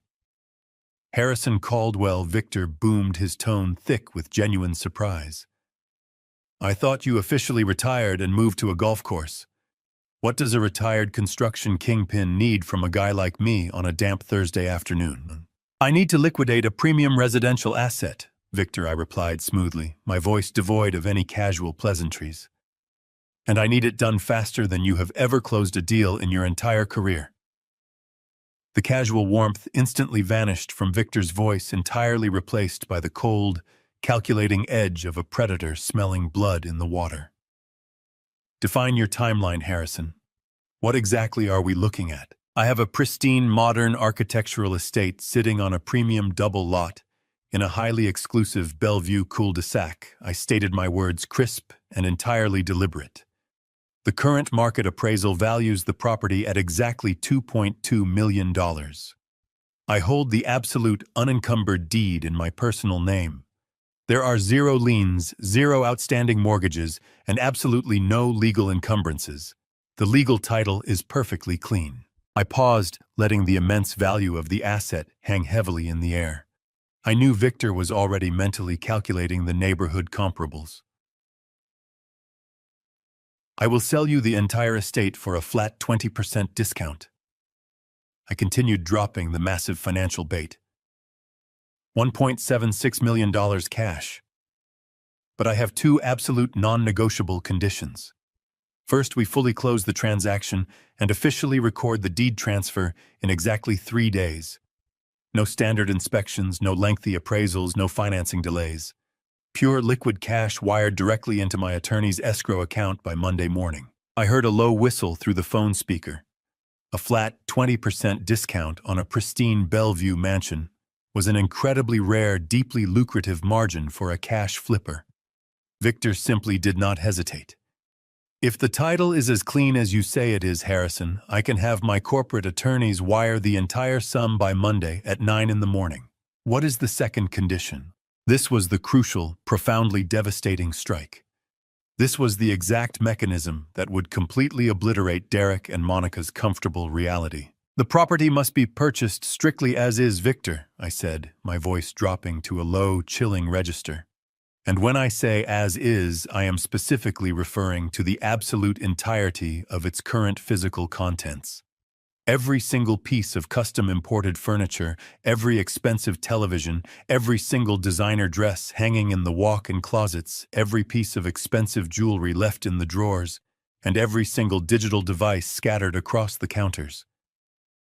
You buy the house and you take absolute legal ownership of everything currently existing inside those walls. I want your aggressive clean-out crews waiting in the driveway on Tuesday morning. I want them to haul absolutely everything left inside that house directly into an industrial dumpster. You keep what you want to sell, and you physically destroy the rest. A heavy silence fell over the speakerphone. Even a hardened, ruthless liquidator like Victor was momentarily stunned by the sheer unadulterated aggression of the demand. But business was business, and the profit margin was undeniable. You are a terrifying man when you are highly motivated, Harrison. Victor finally replied, a dark chuckle vibrating through the audio connection. You have yourself a deal. Send the legal address and the title documents to my acquisition team. We will begin drafting the binding purchase agreement immediately. I firmly terminated the active call and slowly looked directly at Mitchell across the polished wooden desk. My highly seasoned attorney simply stared back at me with an expression of profound, deeply respectful awe. He silently acknowledged the absolute brilliance of the maneuver. The intricate financial trap was securely set in motion. We were now perfectly ready for their complete legal destruction. Mitchell leaned back in his heavy leather chair and offered a low whistle of genuine admiration. The sheer audacity of liquidating a multi-million-dollar estate in 72 hours to a corporate flipping syndicate was an absolute masterstroke. I thanked my old friend for his rapid legal execution, stood up and firmly shook his hand. We had successfully initiated the complete demolition of their primary financial foundation, but the true psychological warfare was just about to begin. I walked out of the towering downtown office building and stepped back onto the wet Seattle pavement. The heavy rain had finally stopped, leaving the gray city streets slick and reflective under the afternoon sky. I climbed into the familiar cabin of my truck, completely ignoring the damp chill seeping through my wool coat. I placed my hands on the steering wheel, taking a moment to fully process the incredibly satisfying reality of what we had just accomplished. Derek and Monica were currently spending their afternoon packing their expensive designer luggage, entirely convinced that they had flawlessly outsmarted a grieving, helpless old man. They believed their malicious legal petition was safely secured and ready to strip away my entire existence. They were gleefully preparing to embark on a massive luxury cruise that I had painstakingly organized and fully funded. They thought I was sitting at home weeping over old photographs and slowly losing my mind. Instead, I was actively dismantling the very fabric of their comfortable, unearned lives. However, simply taking the house and the emergency cash was not entirely sufficient. I wanted them to deeply, viscerally feel the profound consequences of their arrogance. I wanted them to experience the exact same terrifying helplessness they had so casually planned to inflict upon me. I did not want them to simply find out they were homeless and broke while standing comfortably in their local driveway. I wanted them entirely trapped. I wanted them completely isolated in international waters, surrounded by opulent luxury that they suddenly could not afford to touch. I reached into my pocket, retrieved my smartphone, and opened the contacts list. I bypassed my personal network and navigated directly to the saved reservation file for our upcoming Alaskan voyage. I tapped the primary customer service number for the Royal Caribbean Executive Booking Desk. The call connected instantly, routing me through a brief automated menu before placing me on a very short hold. A cheerful, highly professional voice answered the line, greeting me by name and enthusiastically thanking me for my premium loyalty status. The representative asked how she could assist me with my upcoming embarkation for the owner's suite.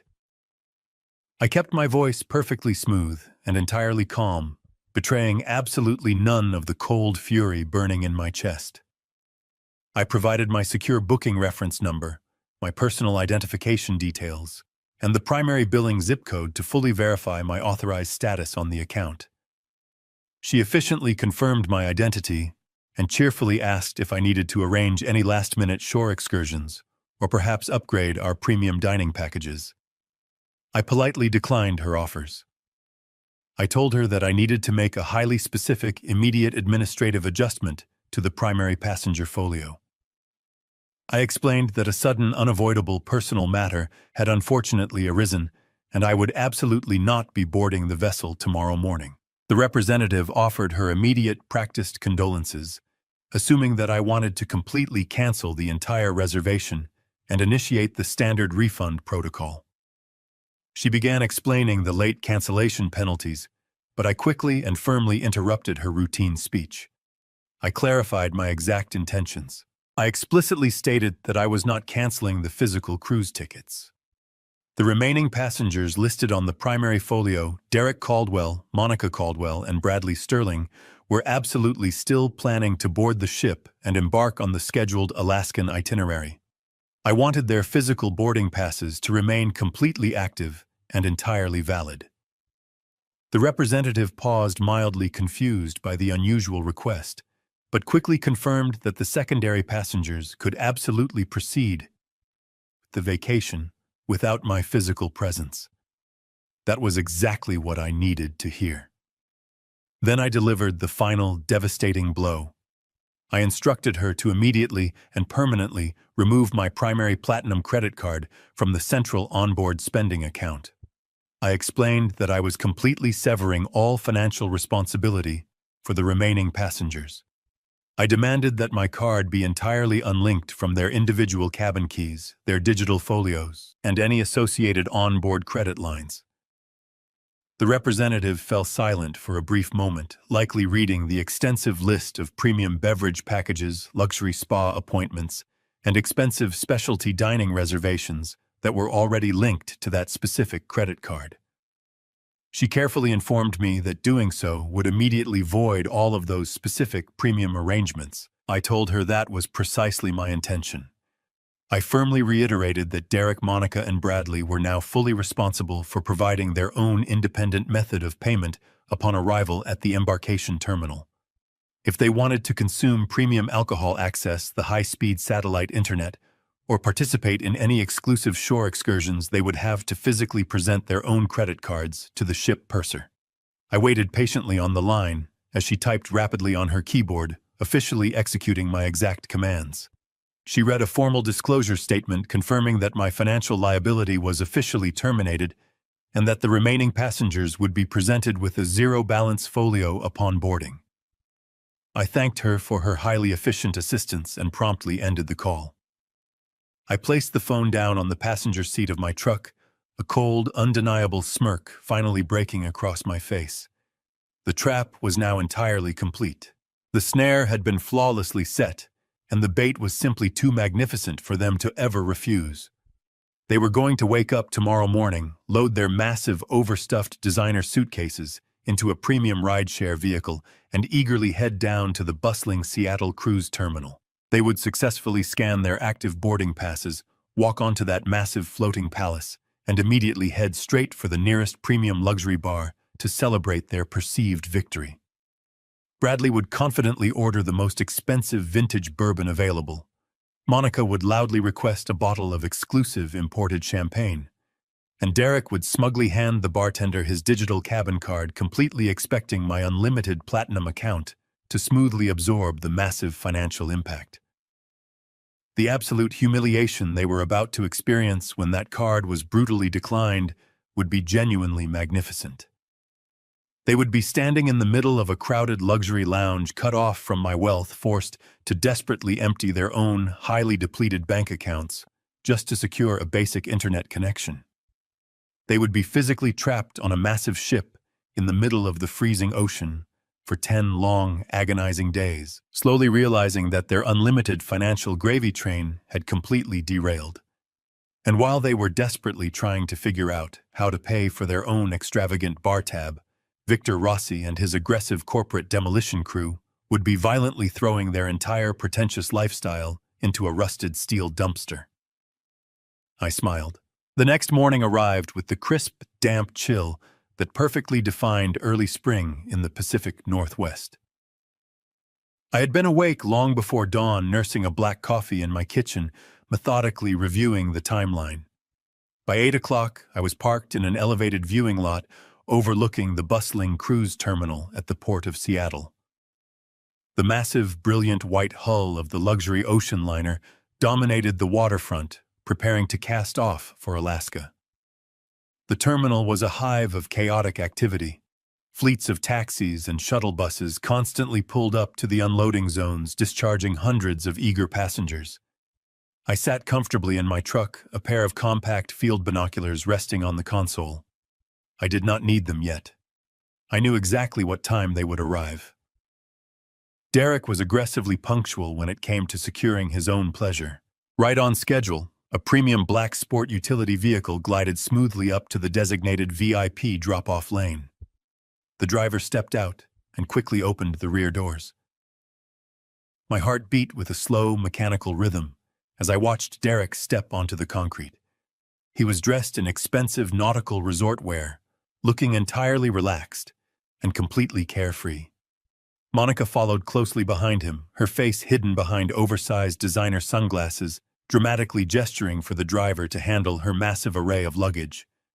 Then came Bradley, bouncing out of the vehicle, wearing a brightly colored tropical shirt that looked profoundly ridiculous in the cold Seattle wind.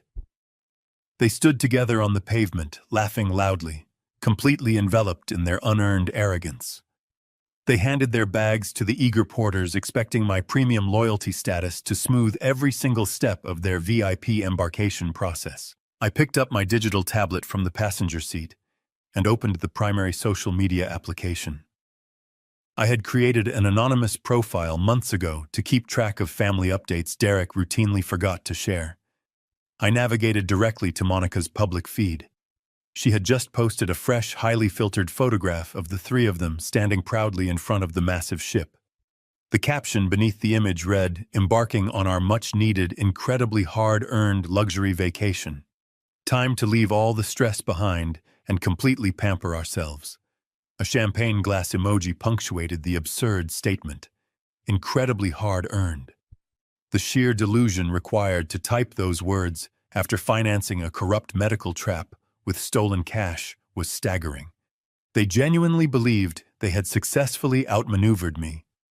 They firmly believed the most difficult part of their sinister plan was already behind them, completely unaware that they were actively walking directly into a flawless, inescapable financial cage. I watched through the windshield as they casually strolled through the heavy glass doors of the main terminal building, disappearing into the VIP security queue.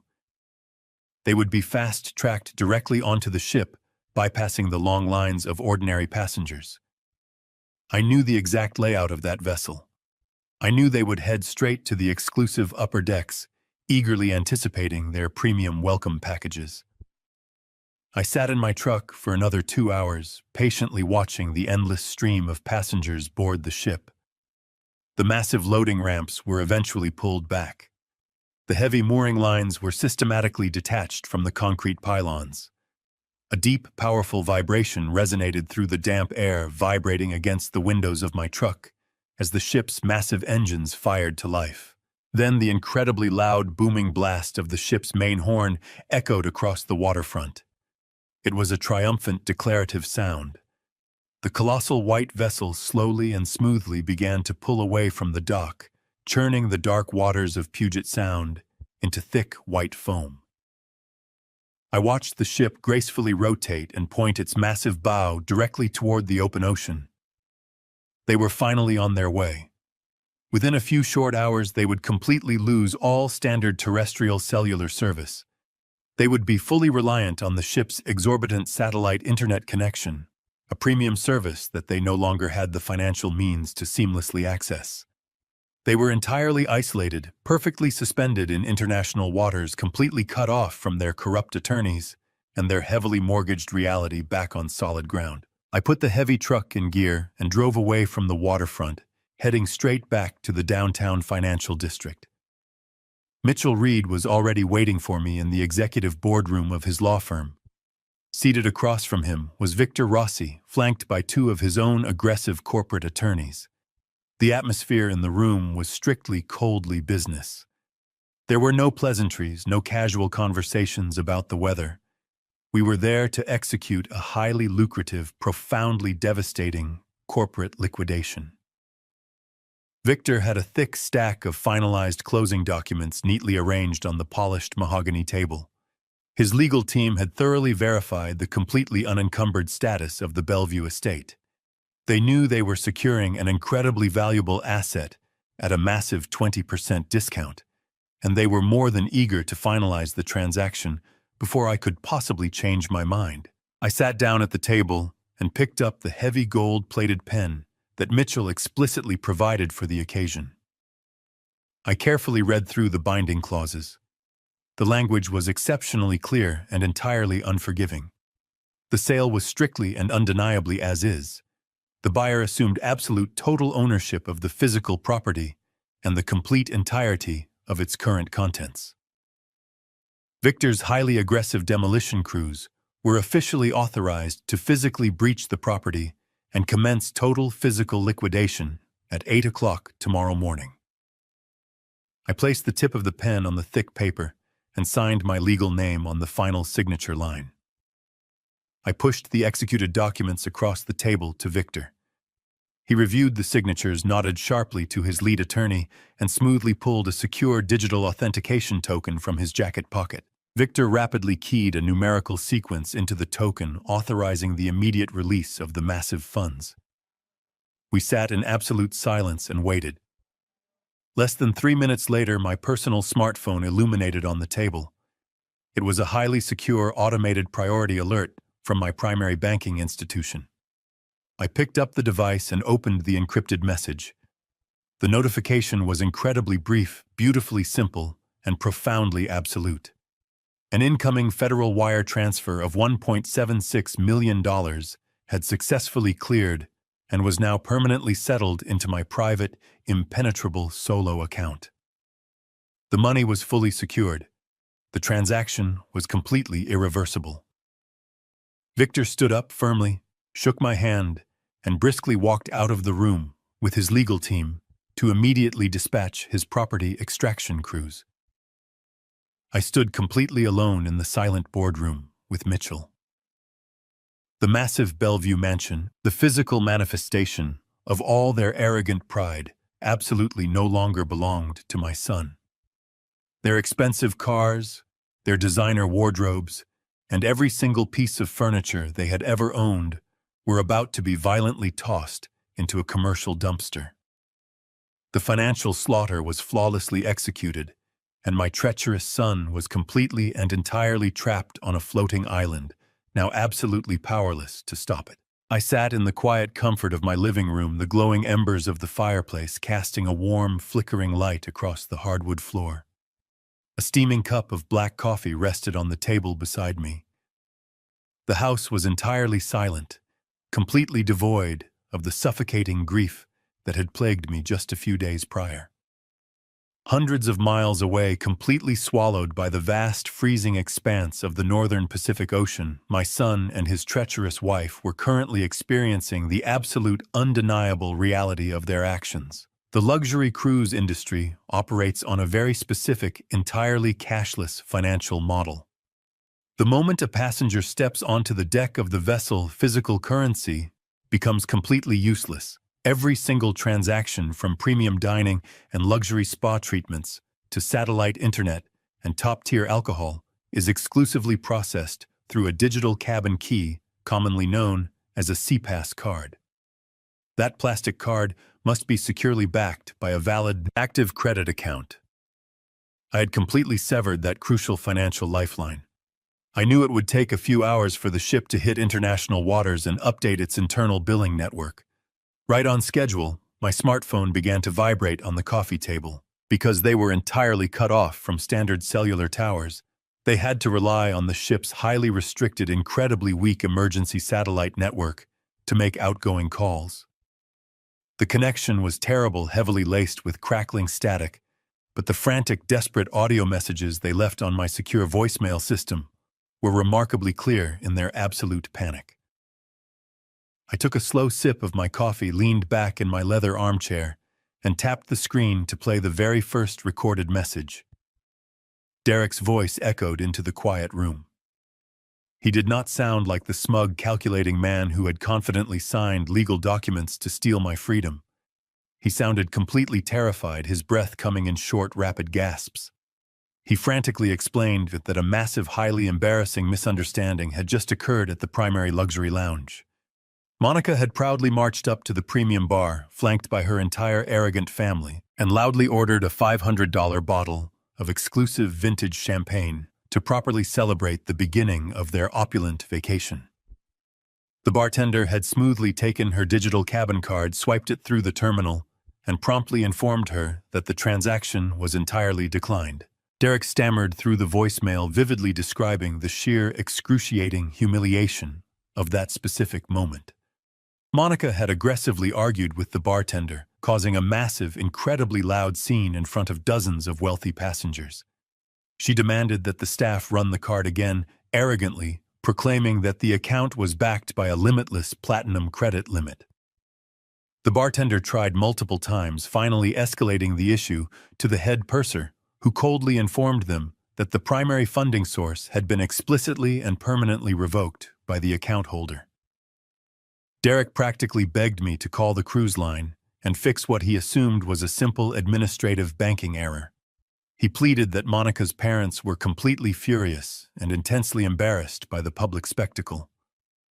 I let the first voicemail end and smoothly tapped the screen to play the second message. This recording had been left exactly 40 minutes later. The initial confusion in Derek's voice had completely dissolved, entirely replaced by a raw, unadulterated, suffocating panic. He had marched directly down to the guest services desk to purchase a premium satellite internet package so he could access his mobile banking application and quickly transfer funds to save face. The premium internet connection cost exactly $100 per day. Derek had confidently handed the purser his physical debit card, the one directly tied to our joint emergency checking account. The very same account they had used to illegally bribe a corrupt medical doctor. He told me, his voice cracking with absolute desperation, that the debit card was completely declined due to severely insufficient funds. He was entirely frantic, loudly demanding to know how a secure bank account with over $400,000 in liquid cash could possibly be reading a stark, undeniable zero balance. He begged me to answer the phone. He pleaded with me to contact the financial institution and report a massive, catastrophic bank fraud.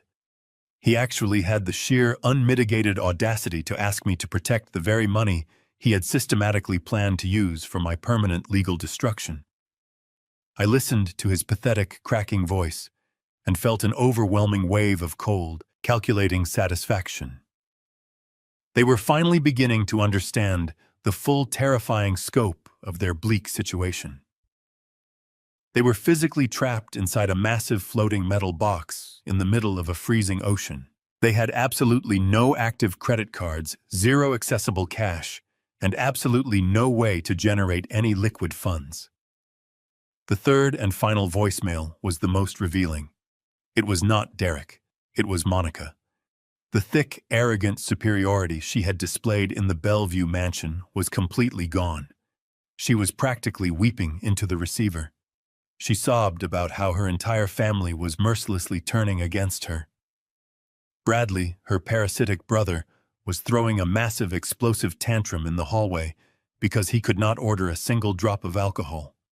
He had excitedly marched up to the poolside bar to begin his 10-day binge, only to be brutally informed that his cabin card was financially locked.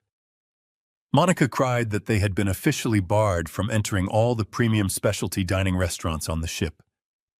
Because they possessed absolutely no valid payment methods, they were now strictly relegated to the massive crowded, complimentary buffet lines along with the thousands of ordinary economy passengers they constantly mocked. She wailed about the sheer indignity of having to stand in a long line just to get a basic plate of free pasta.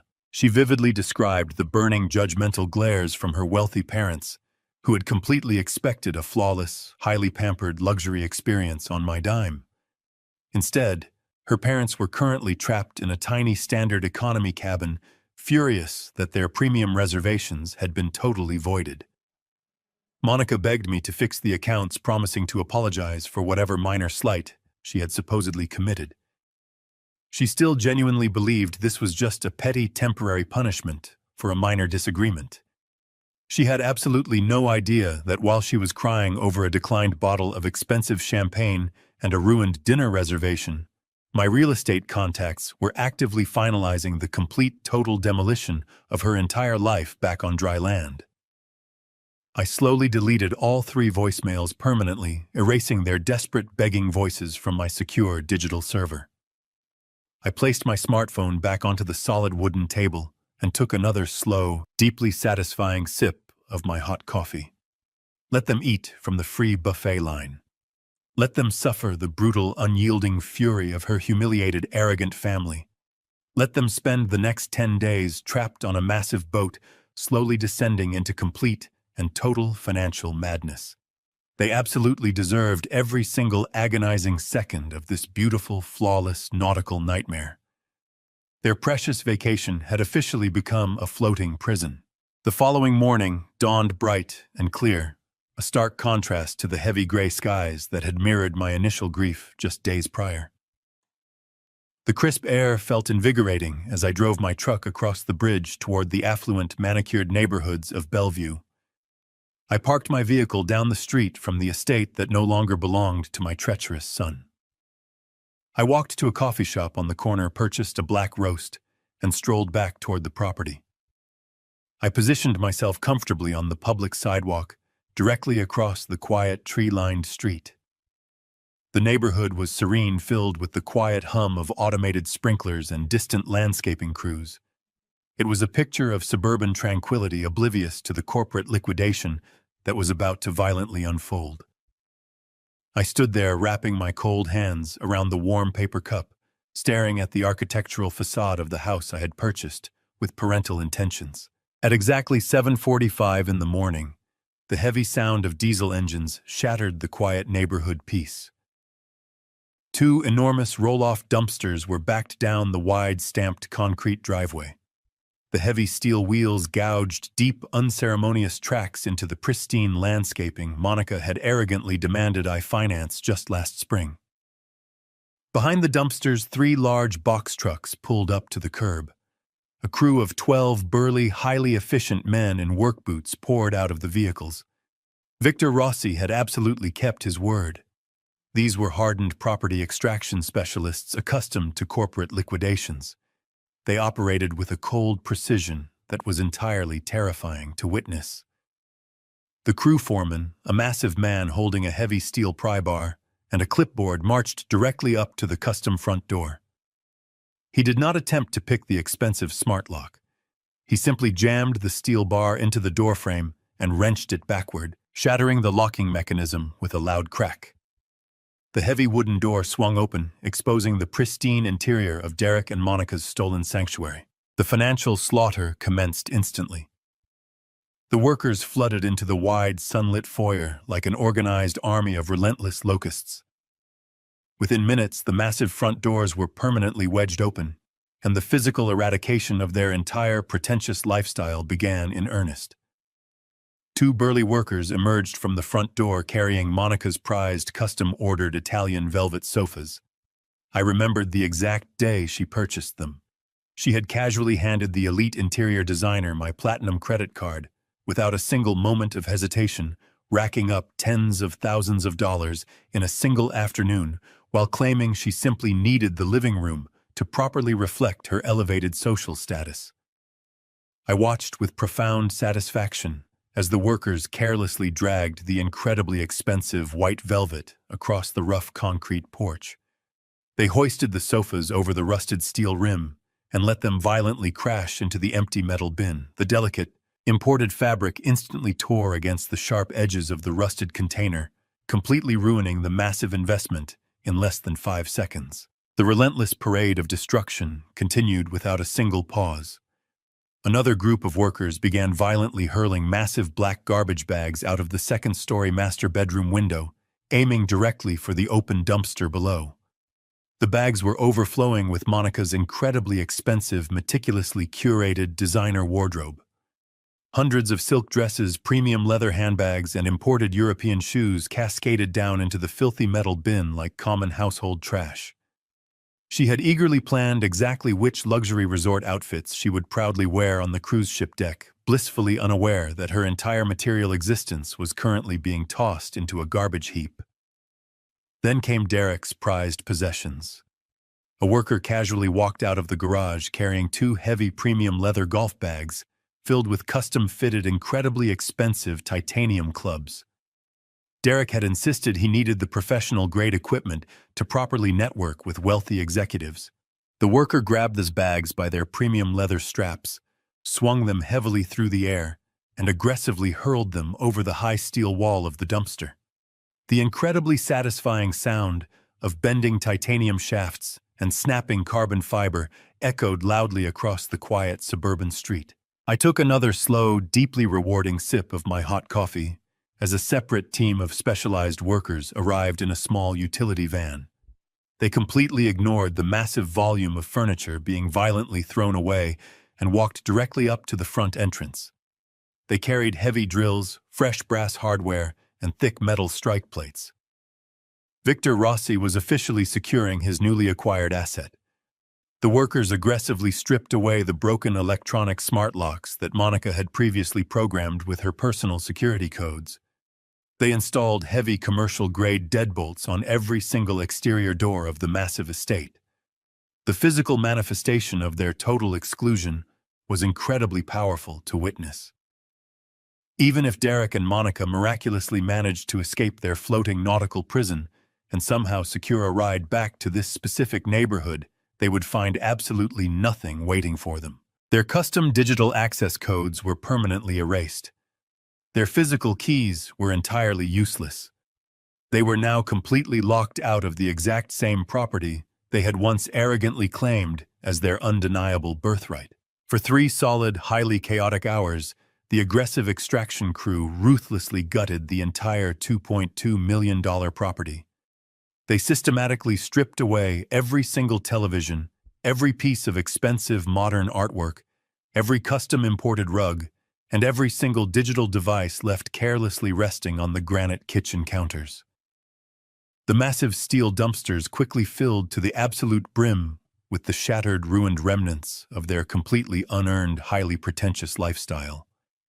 Not a single photograph, not a single piece of expensive jewelry, not a single pair of designer sunglasses was spared from the violent, unyielding corporate liquidation. Everything they owned, everything they had arrogantly purchased with my stolen wealth, was brutally treated as entirely abandoned, worthless trash. When the massive job was finally completed, the crew foreman loudly blew a sharp whistle. The workers rapidly climbed back into their unmarked vehicles. A hydraulic diesel truck backed up to the driveway, secured the massive steel dumpsters, and slowly hauled them away toward the municipal landfill. The quiet, affluent neighborhood slowly returned to its pristine, serene state, entirely unbothered by the absolute devastation that had just occurred on that specific premium lot. I stood on the sidewalk for several more minutes, simply staring at the completely empty, thoroughly secured house. The massive front windows, previously framed by expensive silk curtains, now revealed nothing but bare, hollow, echoing rooms. The total physical eradication of Derek and Monica Caldwell was officially complete.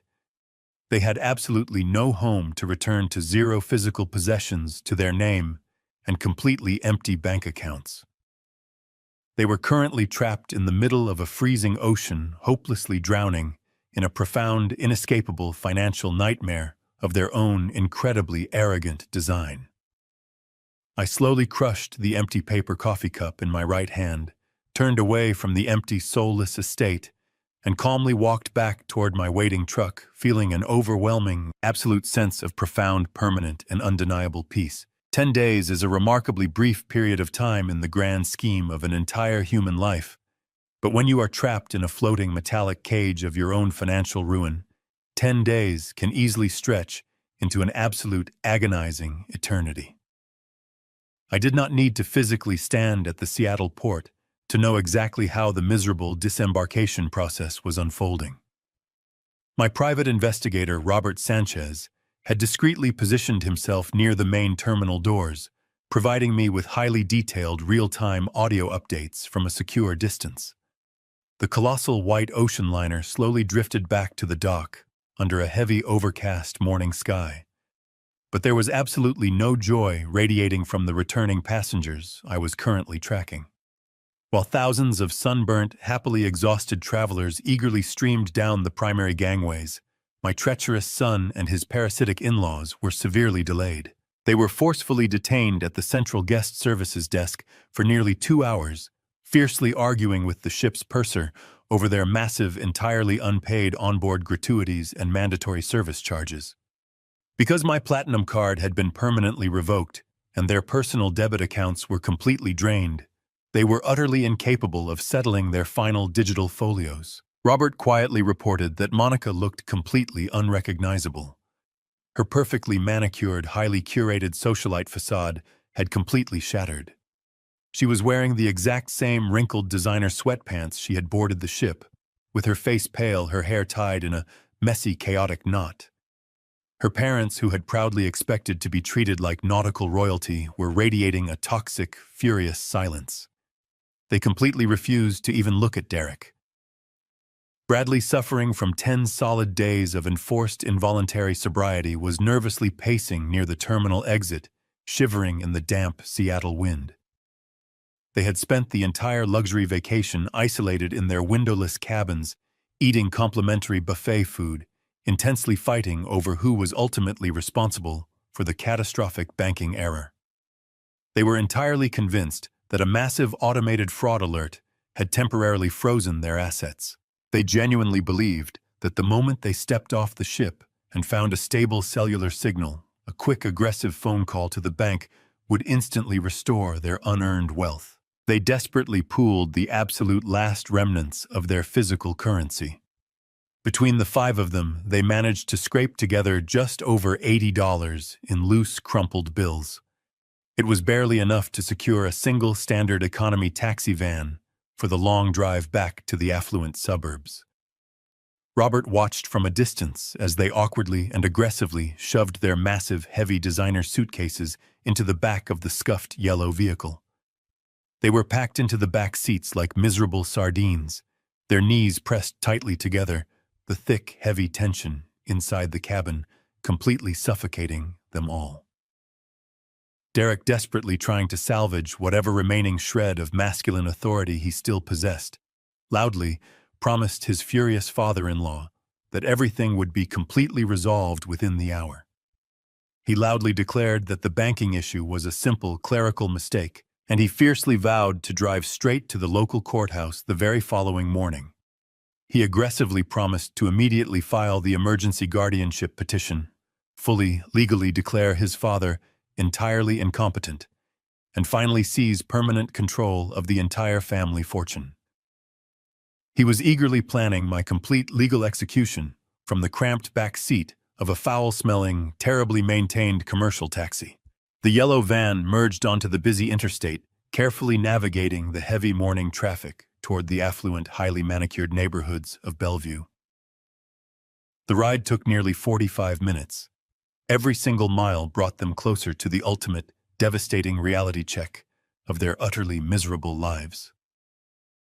I was comfortably seated in Mitchell Reed's towering downtown office, quietly listening to the live audio feed as the taxi finally turned into their exclusive, beautifully tree-lined residential neighborhood. The quiet, serene streets looked exactly as they always did right up until the taxi slowly rolled to a stop in front of the familiar premium double lot. The sudden, deafening silence inside that taxi must have been absolutely magnificent to experience firsthand. The beautiful property they had so proudly called their own was completely transformed beyond all possible recognition.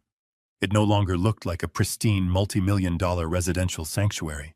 It looked like a highly aggressive, incredibly active commercial construction zone. Victor Rossi had wasted absolutely no time maximizing his brand-new investment. The beautifully manicured green lawn, which Monica had previously obsessed over with intense ferocity, was deeply scarred by massive, heavy diesel tire tracks. A massive, bright red commercial real estate sign was driven deeply into the soft front yard, boldly displaying the word "sold" in huge, undeniable white letters. The elegant, custom-crafted front doors had been completely removed, entirely replaced by heavy temporary sheets of raw plywood, securely fastened with thick steel chains and massive commercial padlocks. Several of the large bay windows on the lower level were heavily covered in thick plastic sheeting, actively being prepped for rapid, highly intrusive corporate remodeling. The massive house was entirely dark, completely hollow, and utterly devoid of all previous domestic life. But the true, absolute horror of their newly discovered situation was waiting for them directly on the damp concrete curb. Robert quietly narrated the chaotic scene as Derek and Monica slowly stumbled out of the yellow taxi, their mouths hanging wide open, in sheer, unadulterated, mind-numbing shock. They stood completely paralyzed on the public sidewalk, blankly staring at the exact spot where their municipal trash bins were normally placed on collection day. They're carelessly stacked in a massive, incredibly chaotic pile were dozens of heavy black industrial garbage bags. The plastic bags were violently ripping at the seams, fully exposing the ruined, discarded remnants of their entire pretentious, heavily financed lifestyle. A crushed, severely bent titanium golf club violently protruded sharply from one of the overstuffed bags. A highly expensive, carefully imported designer silk dress loosely spilled out of another, completely soaked by the damp, dirty morning pavement. Victor's highly aggressive demolition crew had ruthlessly followed my exact, unrelenting instructions to the absolute letter. They had rapidly cleared the sprawling house entirely down to the bare wooden studs, violently tearing out every single material item that Derek and Monica had ever proudly owned. And sitting directly on top of the massive pile of discarded, completely ruined designer merchandise was a large hand-painted cardboard sign, hastily written in thick, black, permanent markers by one of the anonymous demolition workers. The rough sign simply read, "Free to take." Derek blindly dropped his expensive leather travel bag directly onto the wet sidewalk. He took 2 shaky steps toward the garbage, his mind completely incapable of processing the magnitude of the visual information in front of him. Monica finally let out a guttural scream, a sound of pure despair that echoed down the quiet street. Her furious parents stood silently behind the idling taxi, absolutely disgusted. They finally realized their precious son-in-law was a completely broke, entirely homeless fraud who had just been systematically eradicated by the very man he had tried to destroy. While Robert quietly relayed the glorious details of that curbside meltdown through my earpiece, I was nowhere near the Bellevue area. I was comfortably seated in a plush leather armchair inside the highly exclusive first-class lounge at the Seattle-Tacoma International Airport. The ambient noise of the terminal was completely muted behind thick glass windows. I was sipping a perfectly brewed espresso, watching massive commercial jetliners slowly taxi across the wet tarmac. The sheer contrast between my serene, luxurious environment and the absolute chaotic devastation unfolding on that damp suburban sidewalk was incredibly satisfying.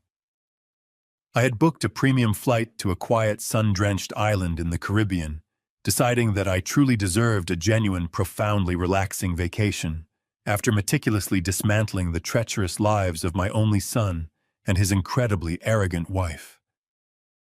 I took another slow, deeply appreciative sip of my coffee, feeling the warm liquid soothe the last remaining traces of tension in my chest.